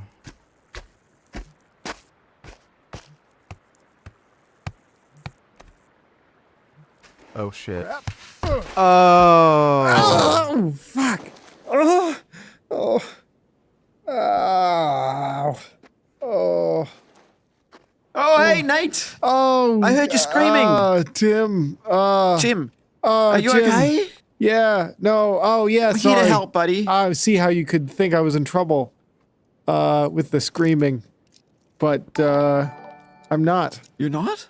No. This Just, game is it was awful just and boring to watch. Congrats on losing half your concurrent viewers. Why did Gig want you to play this? Is he mentally retarded or something? I don't know, he's a little weird. Thanks for the donation, 21st. a playful scream. Like a scream of just normal life. Oh, yeah. Okay, been there. While I'm here, do you want to get hooked up with some... Oh, no, I'm doing good. I don't need... We got some equipment. Yeah, like... got some maps as well. Oh, maps? Could be helpful. What kind of... Oh, they just look like this. Oh, no, sorry, I don't need that. Shoes? No. All right. Never change, Nate. Oh, yeah. Hooroo. Oh, yeah. Yep. Ooh, ooh.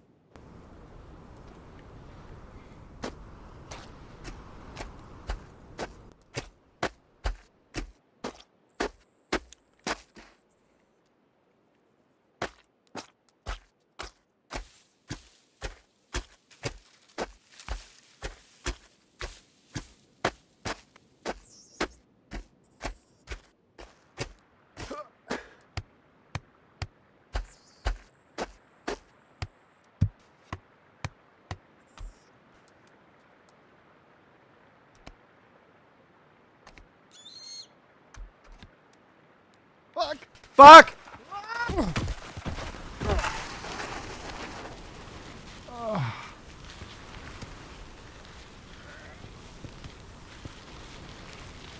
Oh, Jesus.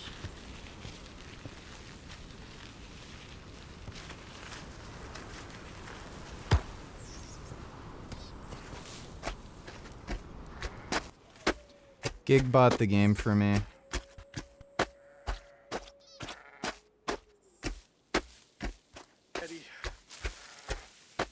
Shit. Shit.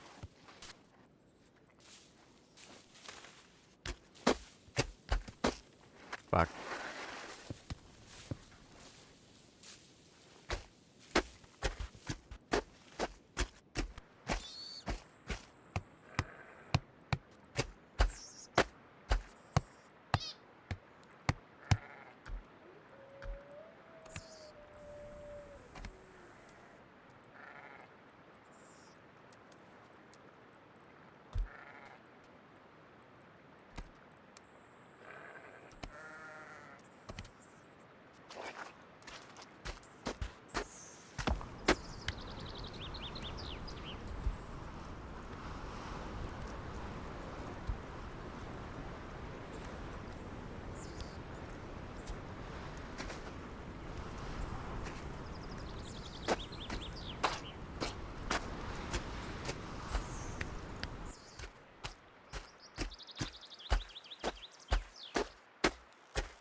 Fuck.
Oh, crap.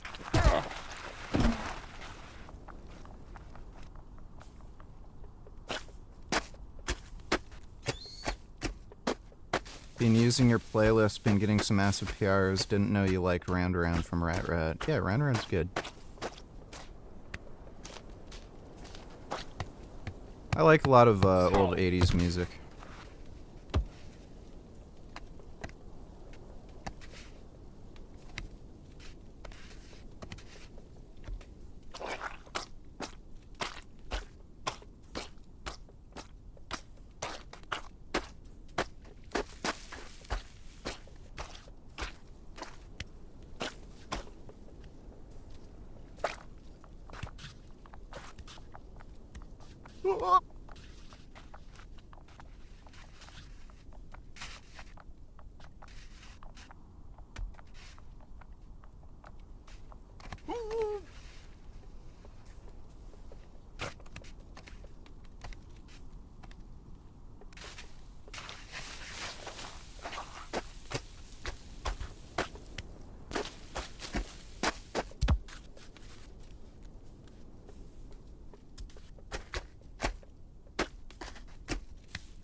Oh.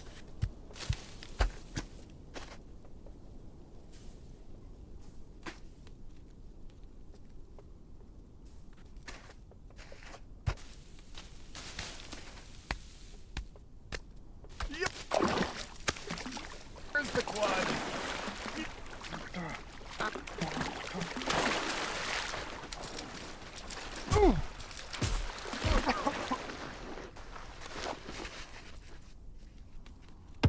Oh Jesus, that could have been catastrophic.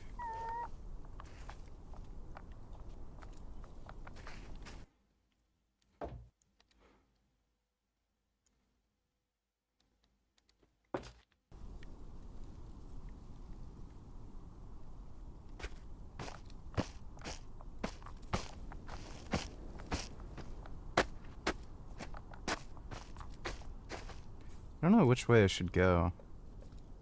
Fuck. Whoop. Whoop.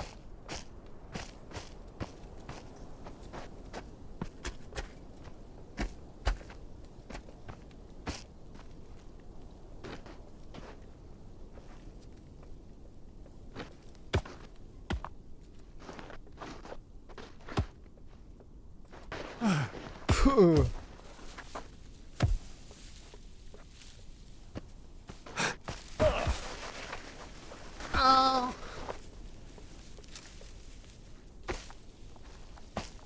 Oh crap. Oh my god.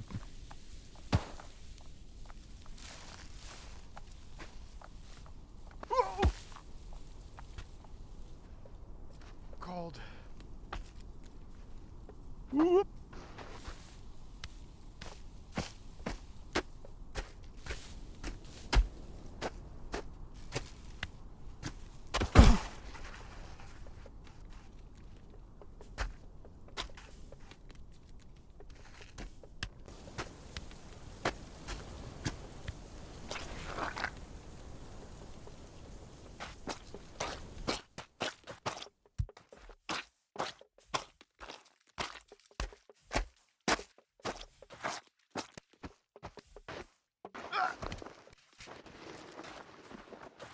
Fucking serious? Jeez.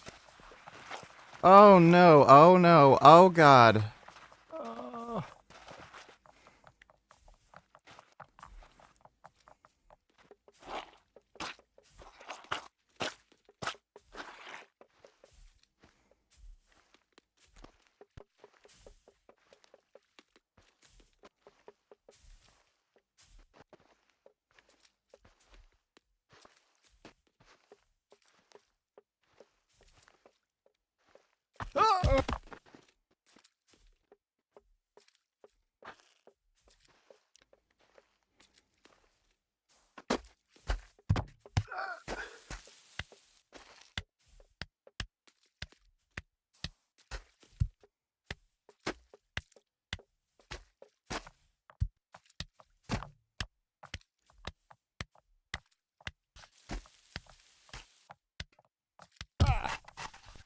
Son of a bitch.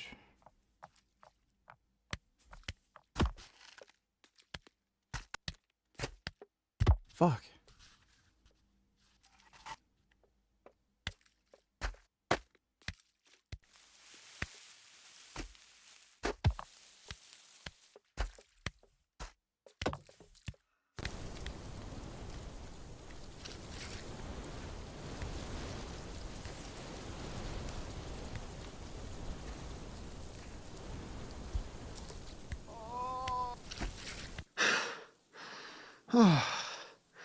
Oh, god damn it. Nate, are you okay? You look sad. Oh, hey, Mike. No, that's sad. I was just taking a break from my run. So road's out. Yeah, road's out, but no worries. Grapple point. Oh, grapple See? point. Oh, just grapple. I'll grapple it. Yeah, just grapple it with a grappling hook. Oh, yeah, I'll just grapple that fucker with my grappling hook. Yeah, no worries. Just grapple that fucker. I'll just grapple that fucker. Yeah, good. All right. Well, Salada. Oh, Salada. I don't think I have a grapple hook.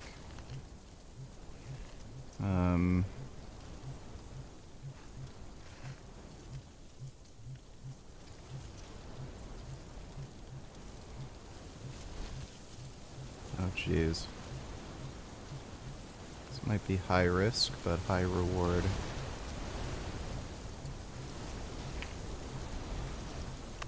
Yep. Oh no. Oh no. Why? Yeah. Okay. Well, that was a good run.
Why is this... Oh, is my fucking keyboard out of power?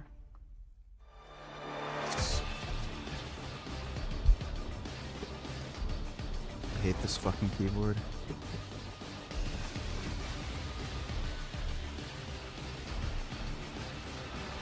Well, what the hell? This fucker's plugged in now. There we go.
Did they make it so the engineer class can't use the assault rifles? Weird. I don't think that was the case before.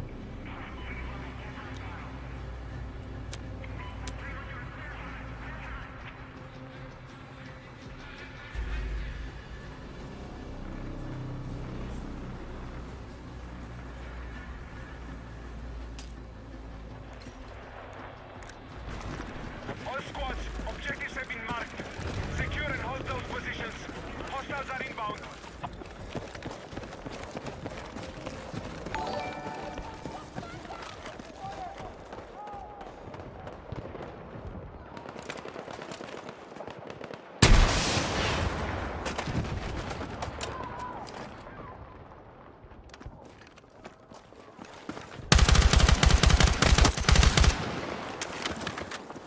Oh wow, is this actually hardcore or did I just get lucky?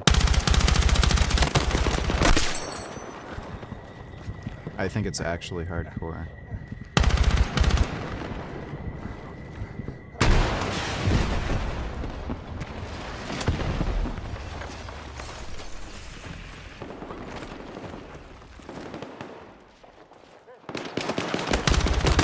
Fuck.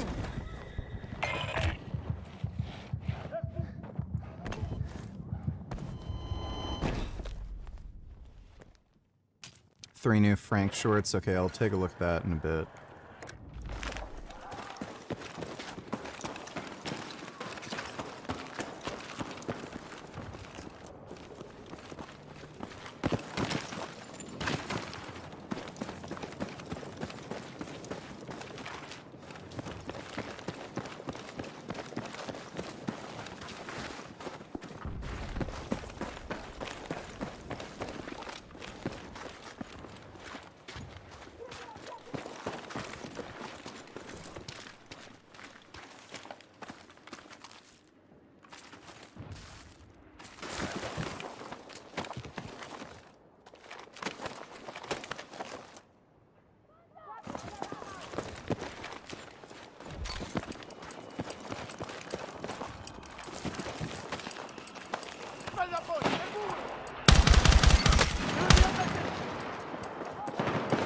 Shit.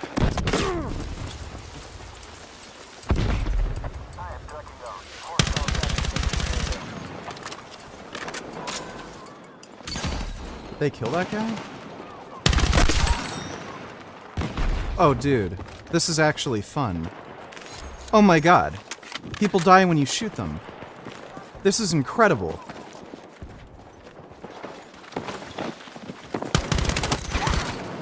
People die when you shoot them!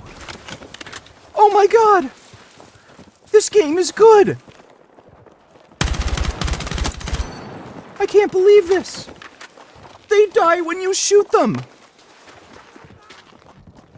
Why isn't this the normal game? Is everyone a baby? They want to play a dumb baby game? This game sucks. I died when I get shot. Why can't they make it so that if somebody empties an entire machine gun belt at you, you can still live? This is too hard. I'm a dumb baby. Like, do you see this? They die when I shoot them.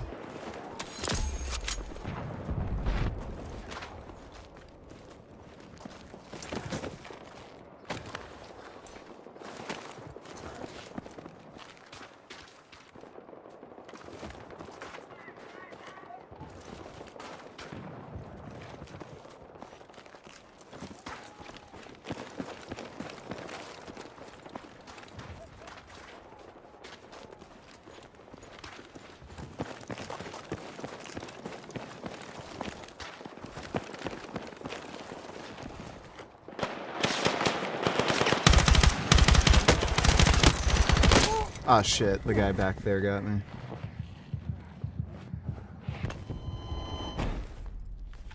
But that's incredible. Why isn't that just the way the game is?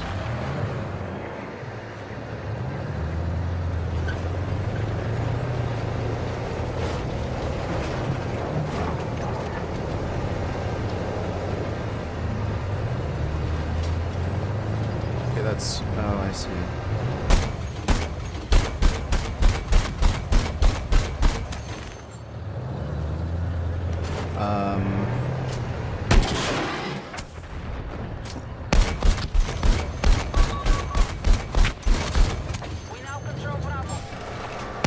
Is there no coax gun?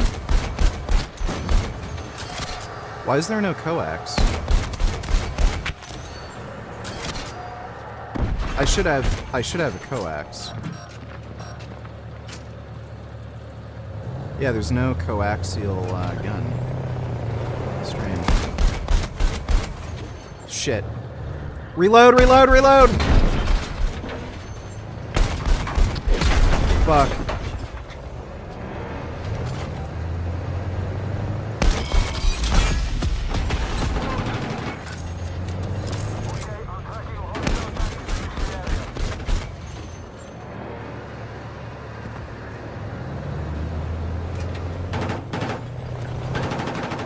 Yeah, there's no coaxial machine gun on this.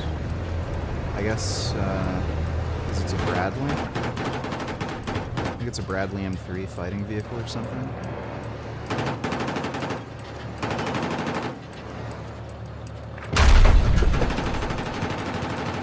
Oh shit, damn it. That's weird, he blew us up with, like, grenade.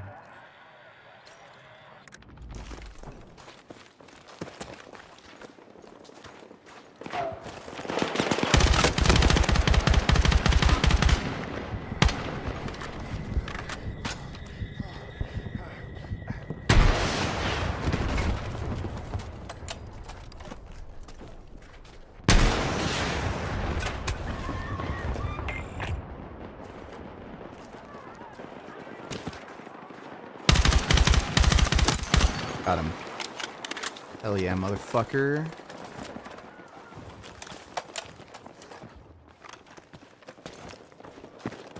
Yeah, this is crazy. Like, why isn't this just the normal game? It's fucking baffling. Like, it's actually fun to play. Like, this is what retards want? A game that's shit so they can get shot at, like, and not die? Because they suck? Like, look at that! They die! Dumbasses can't handle that? It's just bizarre to me. Everyone's a fucking retard. They want games to be shit so that they don't just die when they get shot because they can't fucking bother getting good at a game. Oh shit.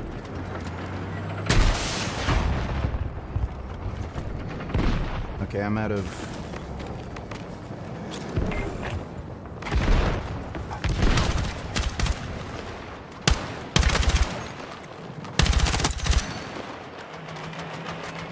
Damn it.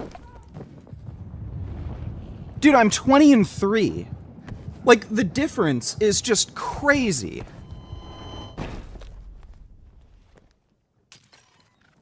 My team sucks, but, I mean...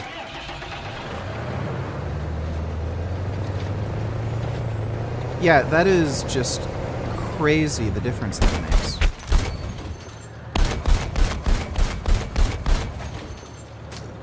It is annoying, though, that I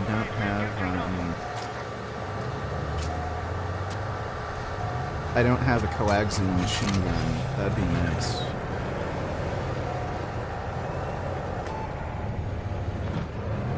Yeah, maybe the big tanks have it, but it's just Bradley.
Oh shit.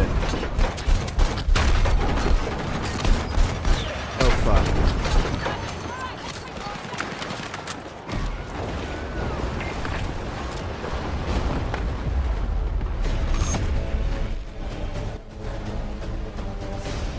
Yeah, my team sucked, but... Bro, I got 37-4. The game's good. It's just... They made the normal game suck. You have to play hardcore. Why? Why isn't this... Society is made up of useless, dumb fucktards, dude.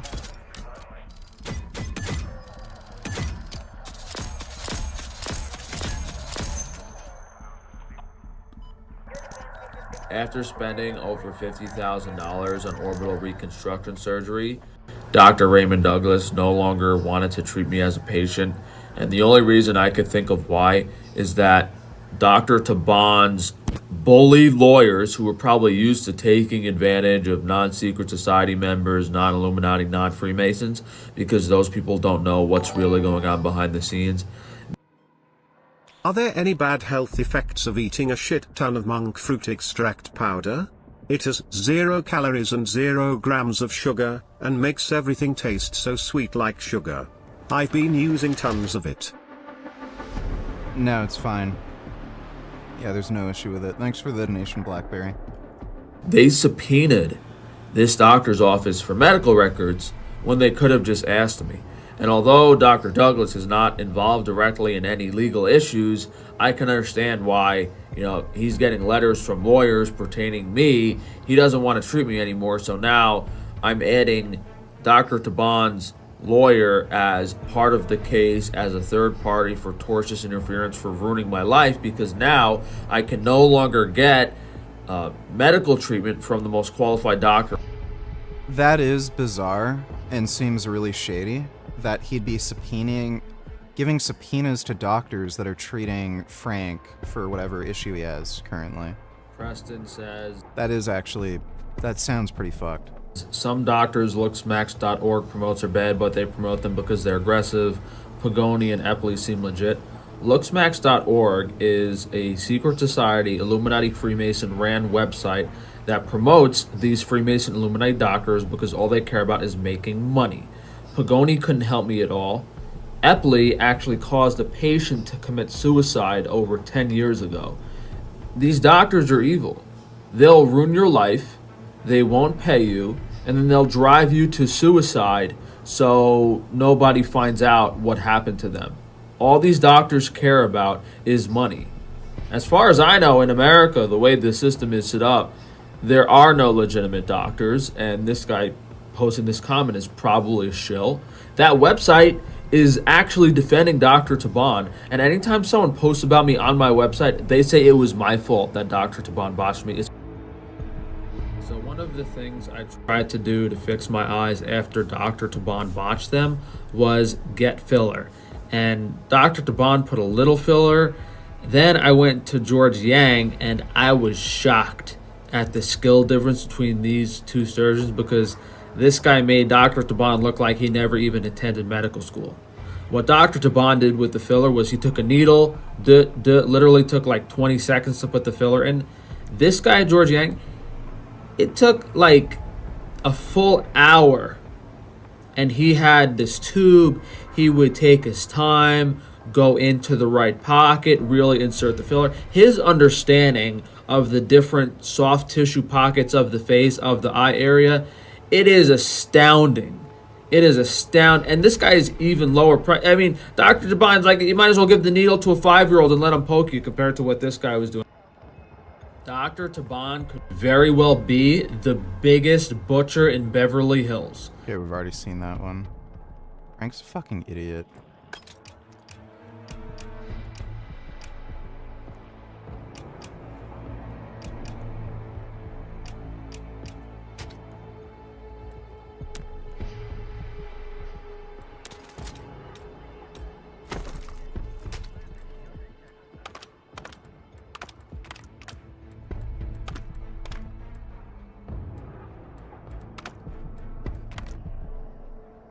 Oh, unlocked at rank 11. I think I'm almost there.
Yeah, he's frightened of EMF, but he'll put, like, random fillers in his face.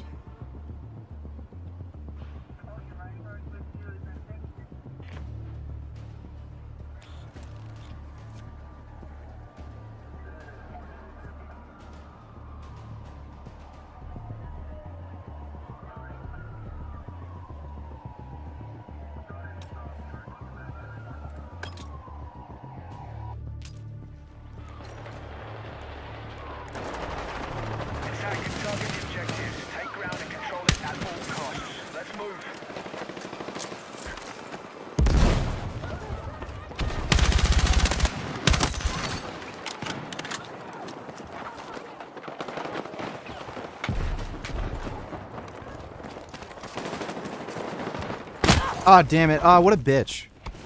That guy's a bitch.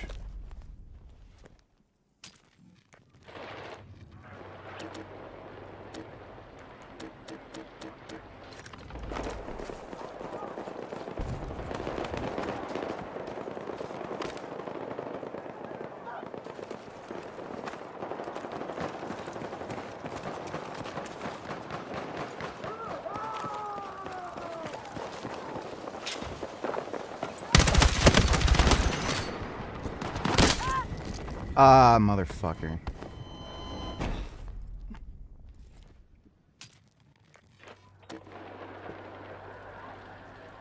Shit, D's getting overrun.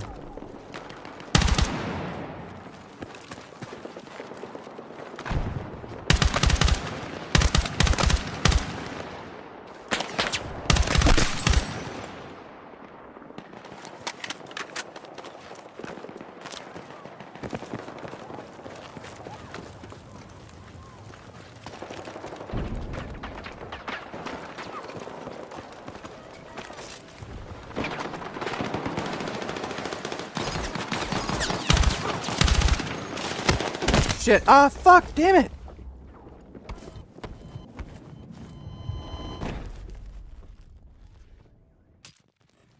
Yeah, I think our teammates are fucking stupid and they... I don't know why we're not trying to take, like, A or something. Shit.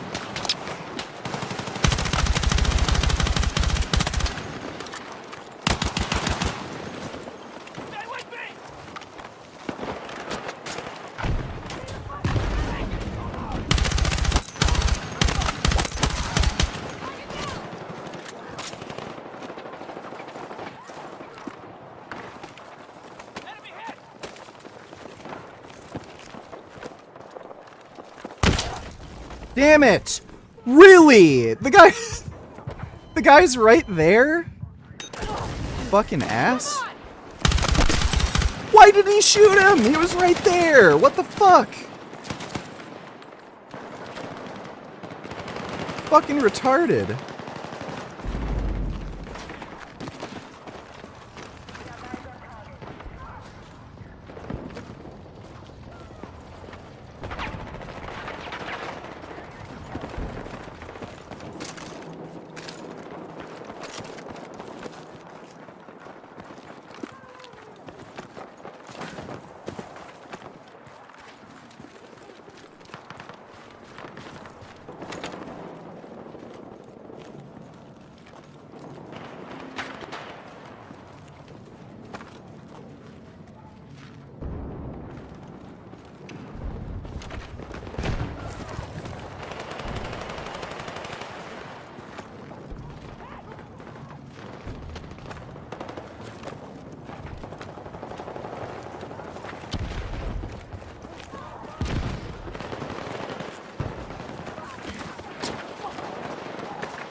Shit.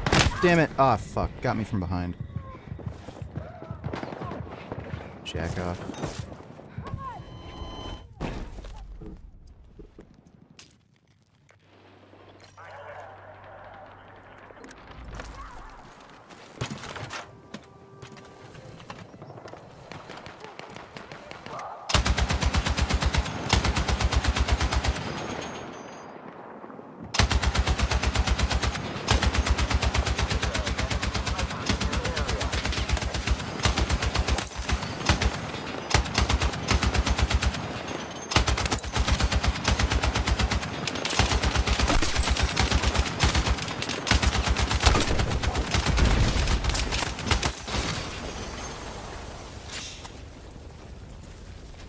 Goddamn right.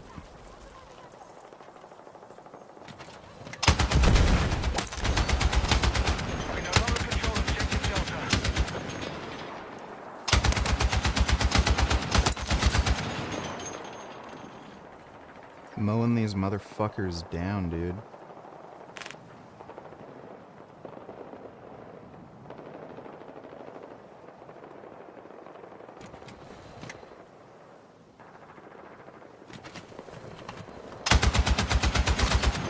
We need to defend and hold that position.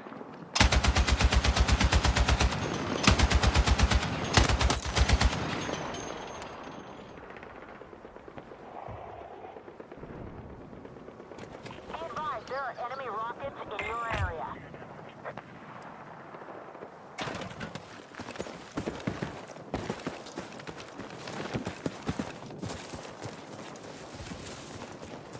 We no longer hold Charlie.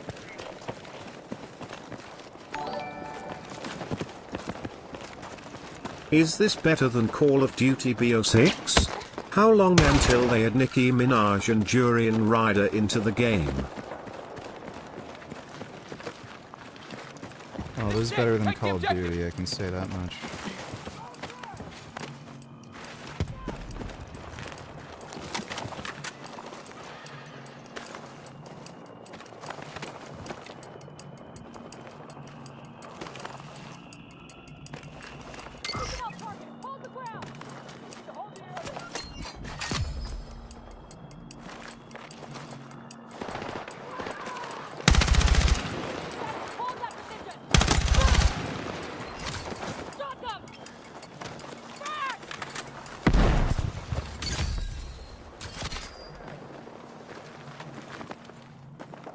Fuck yeah, dude. Ah, damn it! Window. Motherfuck.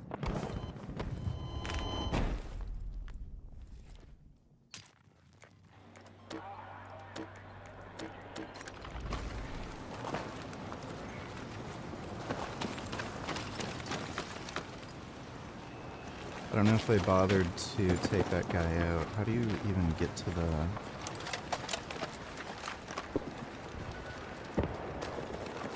Alright. Dude, this game's actually good and hardcore. This should just be the game. Who are the fucking assholes whose decision it was to just make the base game for gay fucking babies?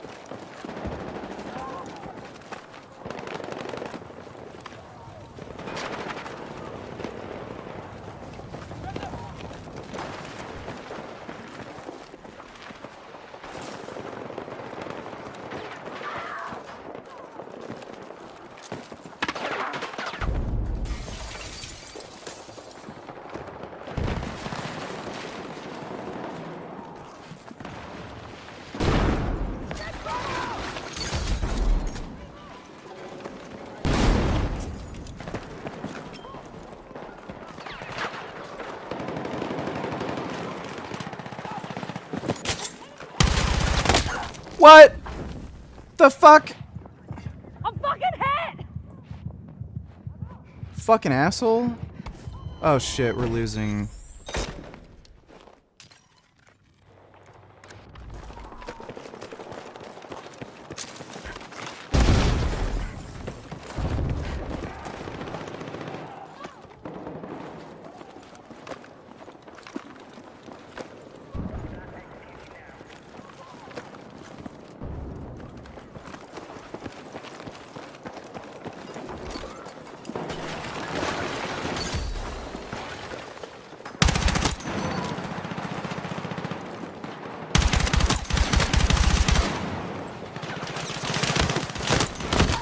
Ah, damn it.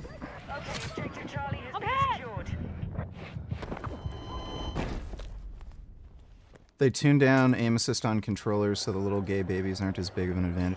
Yeah, I noticed that too. Controller auto aim was fucking crazy. Like day one.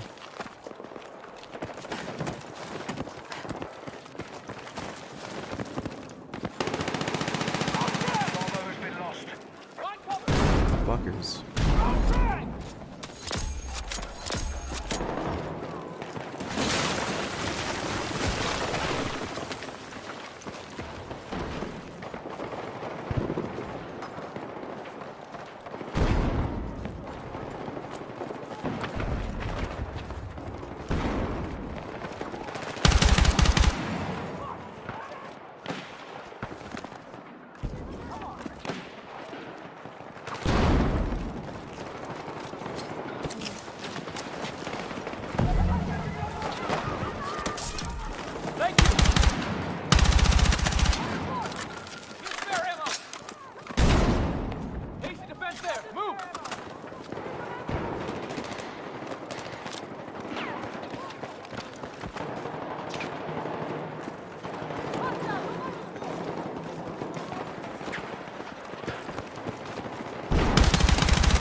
Damn it.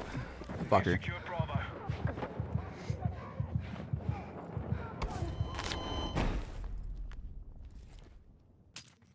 Dude, this is fun. I'm actually having fun. This is crazy. I didn't know I could have fun playing a new game. It's actually good when they unfuck the fucking game and don't make it for fucking gay babies.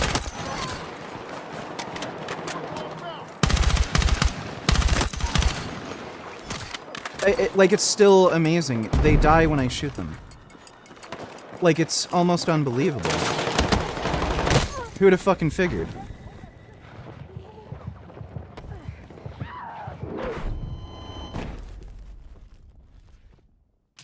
Our team's getting our ass kicked. We're actually doing better now.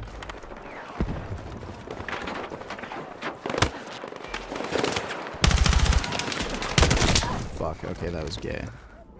Like, the guy's right there. Why the fuck aren't they shooting him?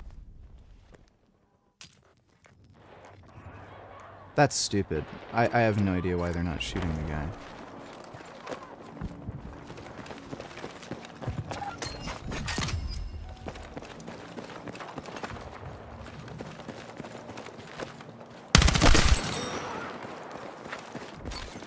We're taking objective Charlie.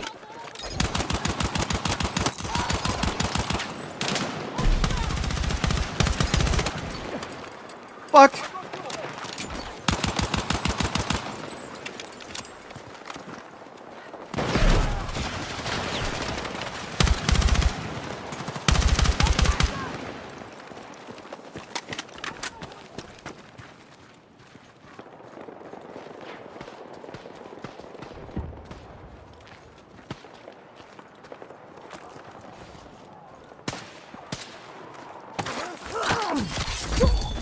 Fucking right. Fucking right, buddy.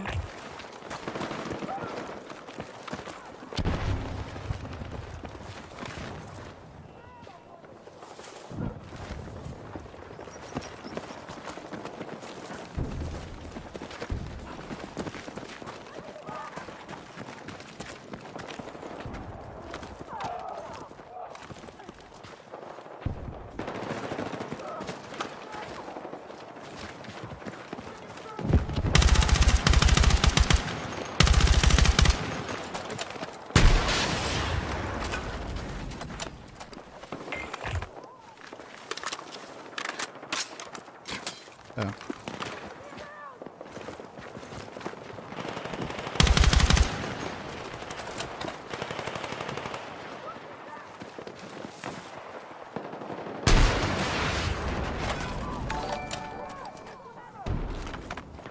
It's only a matter of time until...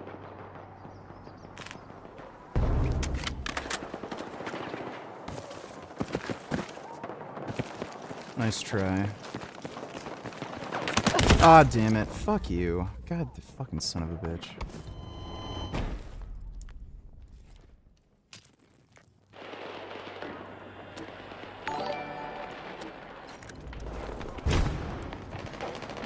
Okay, I'll watch that in a bit.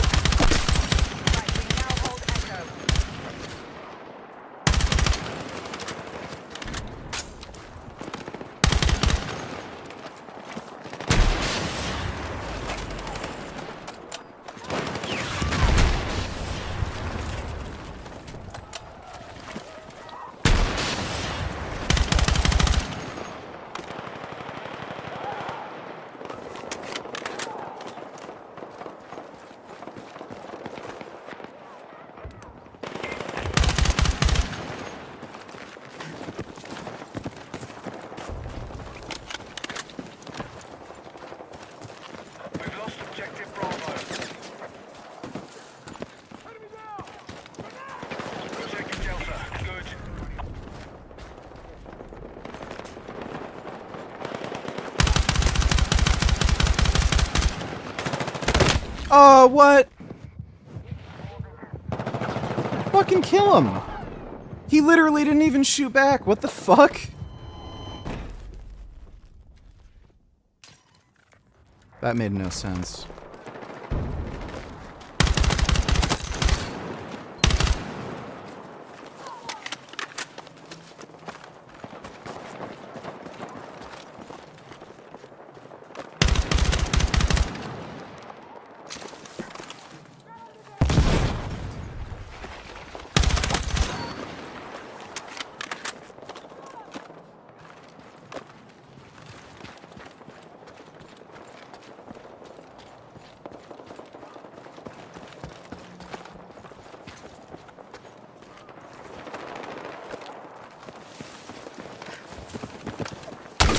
Aw, crap. That was gay.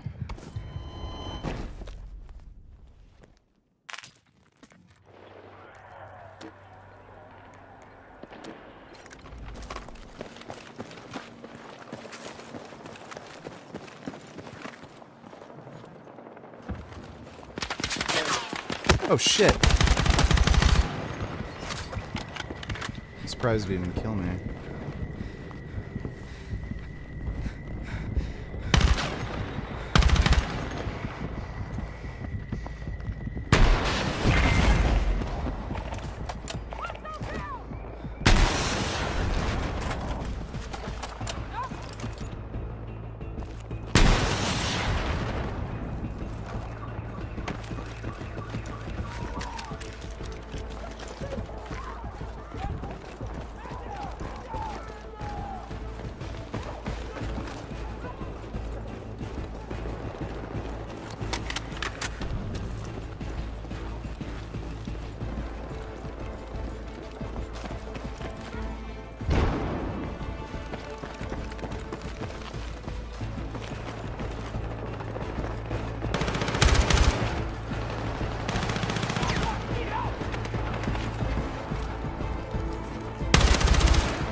Hell yeah. We win. I never would have figured this game would be fun. Holy shit. You just have to play hardcore. Let's see, too. Funny NPC videos. I think it's disgusting that you're working at this time on a Sunday. Have you got nothing better to do? We are permitted to start work from 8 AM on a weekend. We've got to clock on or we're going to get it the neck from the boss. Now, fair enough we started a bit early, but, you know, I don't see what the problem is. My son is a lawyer, and this is breaking noise pollution laws. And I'll have you know, there's a family across the road with a newborn, and all this racket is bound to give them a load of stress. Well, if we're causing them stress, they can tell me. If we're causing you stress, I don't mind starting a bit later. We can ask the client if he's happy with it. That's fine. Is your client the woman who lives here? Yeah. Right, I'll speak to her then. It's not necessary to bang that hard, is it? Look, I'll bang on this door as hard as I want. Don't you tell me what to do. I'll tell you what to do. She's proper crackers there. What is going on here? Mate, just ignore her, just crack on with the job. We'll work with it.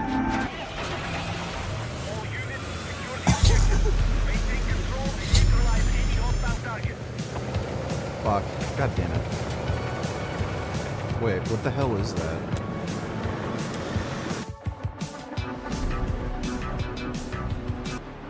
What in the fuck?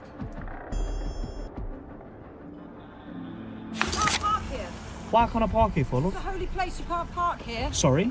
You can't park here, you can't loiter here, you can't park Why can't I park here? This is a holy place and you can't park here. If you don't move your car, I'm going to get my son Ben, and he'll come and do you. Sorry? My son Ben will come and he will do you. So please move. What are you laughing at? We've seen that one recently. Thanks for the donation, too.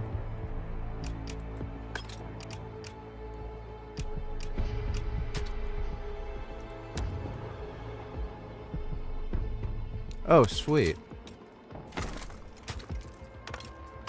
M277. Finally, Sig Spear. Hell yeah.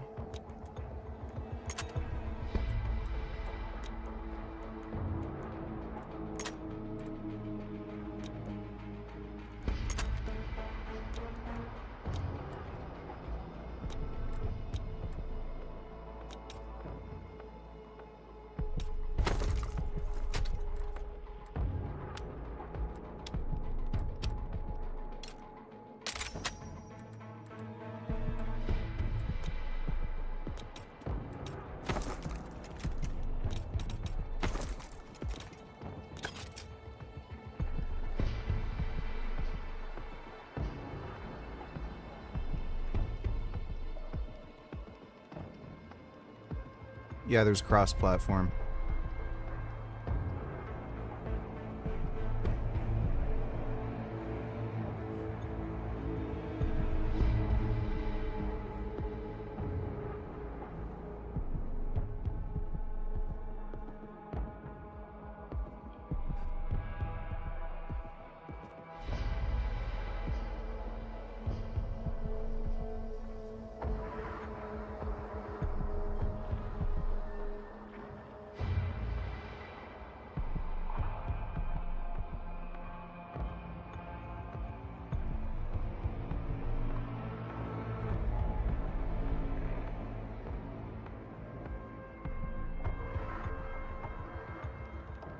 Oh.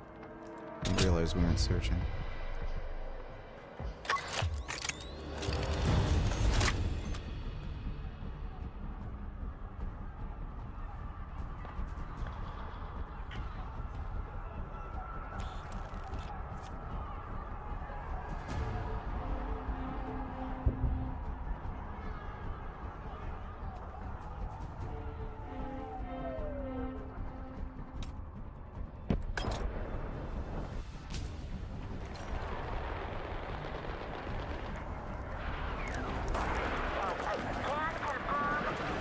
Wait, why? Literally just selected that. That's stupid. Secure the OBJs and defend against any hostile acts. Move out.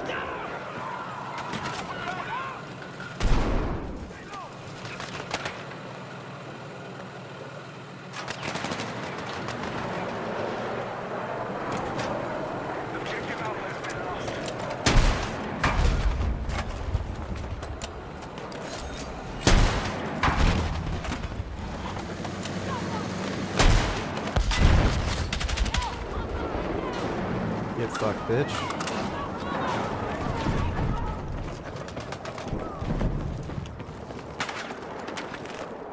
We've taken objective Alpha.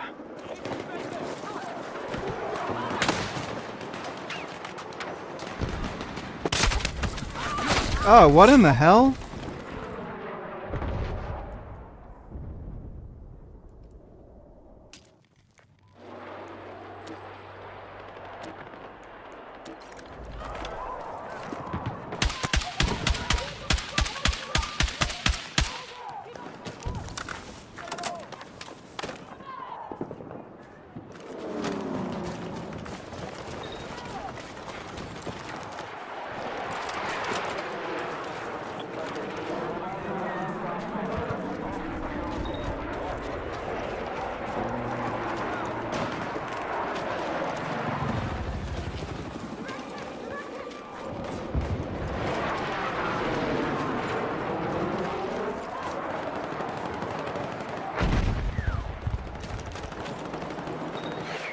We've lost objective Delta.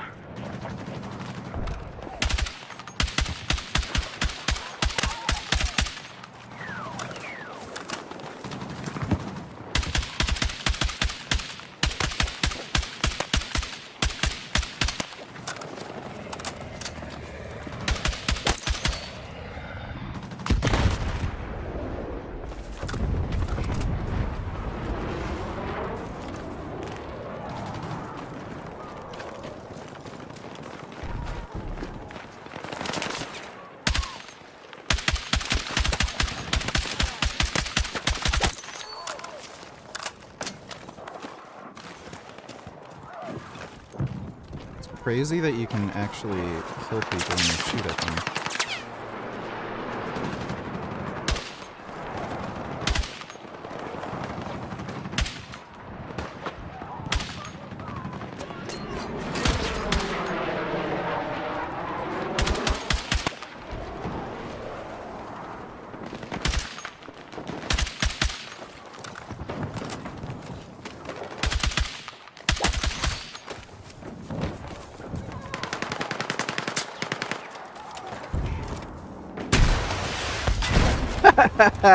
Yes. Oh, that looked so sick.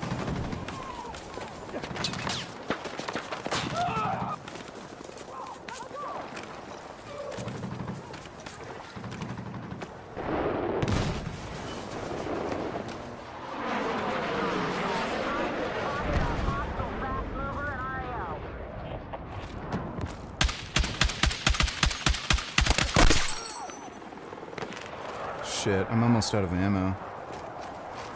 Fuck me.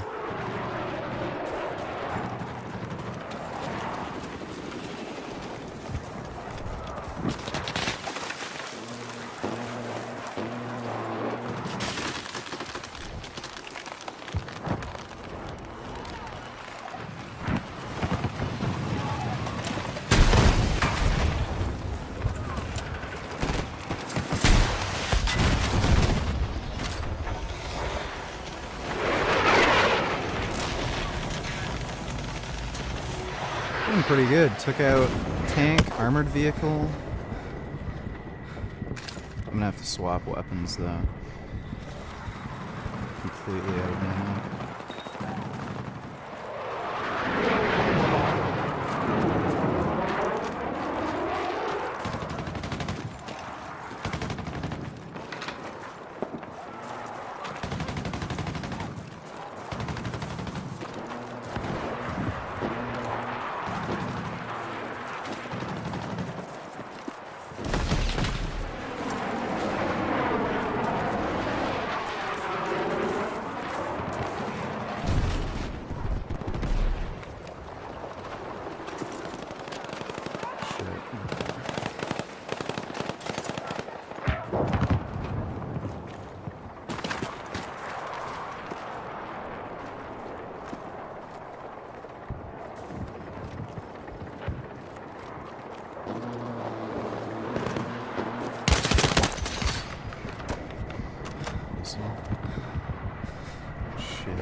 Oh no! Oh no!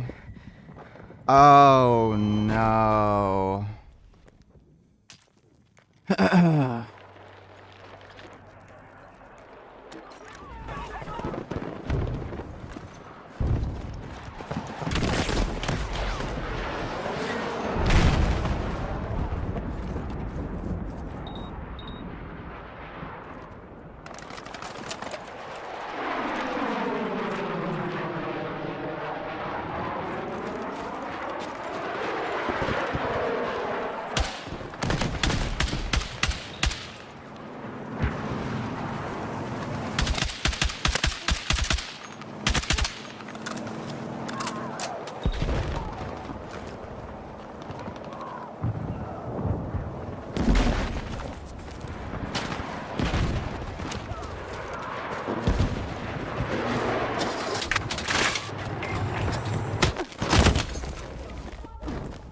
Why did he do that? A teammate shot me.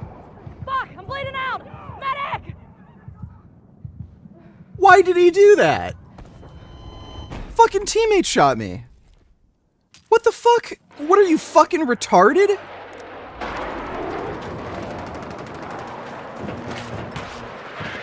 I go into a fucking, like, machine gun and the guy just fucking shoots me for no reason?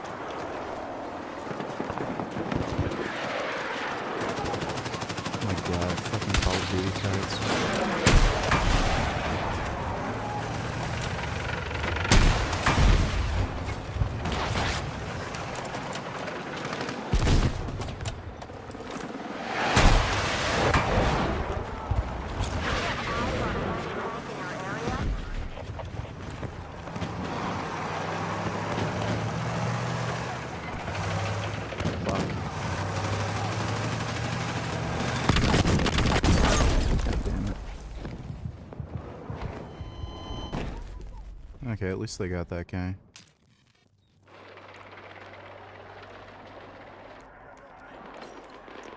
Fuck him.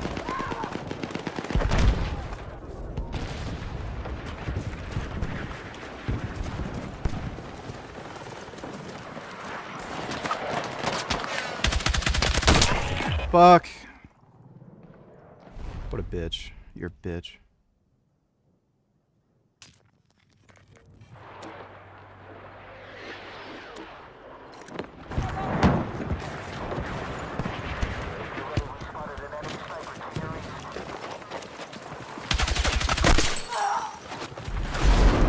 How do you like that one? Objective Delta is under our control. Fucking jackass.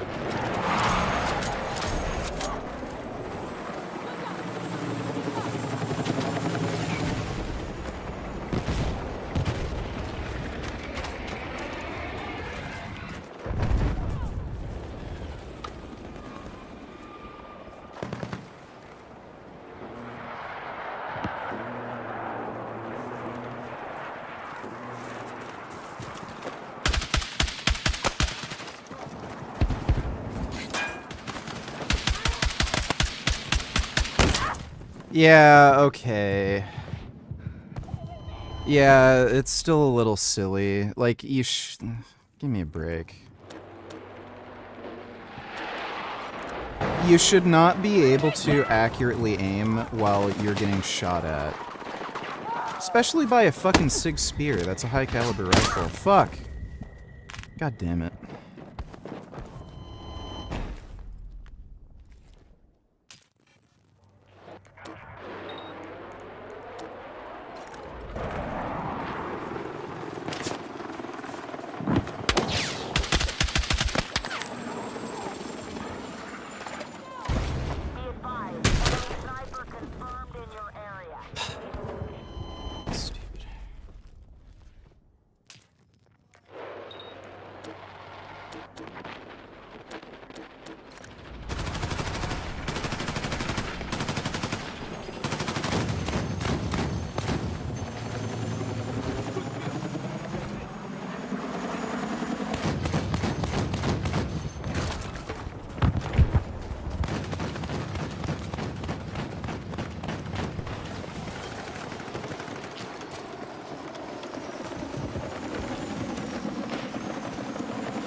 I don't think this has any homing capability. Damn it.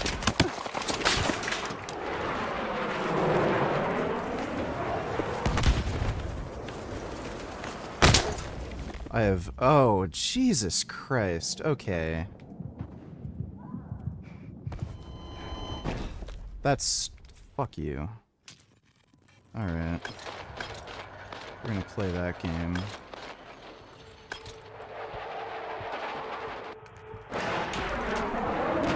Stupid shit.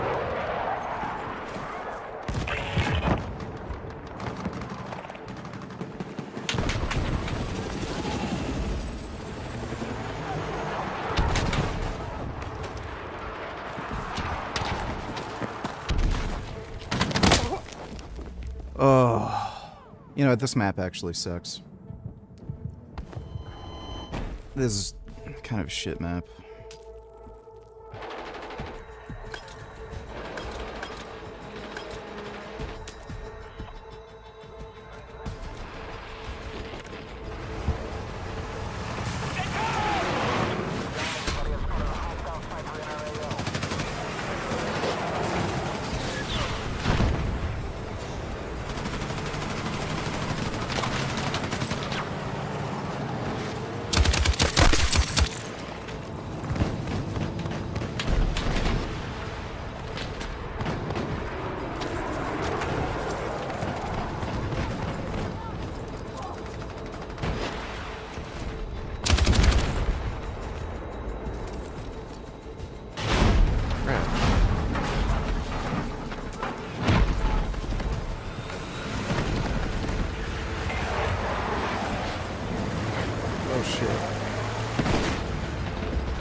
The guy literally just fucked off out of the tank?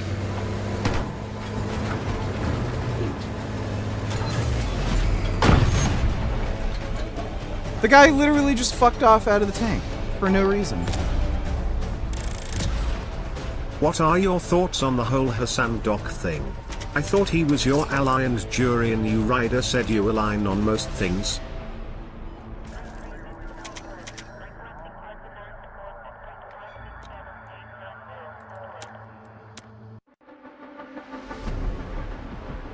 Oh, come on, come on, come on. Alright. It is late. I'm gonna get to bed. But hope you all had fun. Big thanks to everybody who donated in Streamlabs.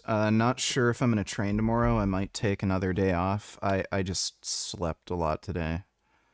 I was supposed to be streaming earlier, but I ended up just fucking sleeping like crazy. But thanks again, everybody. I'll see you all tomorrow in any case. And sweet dreams.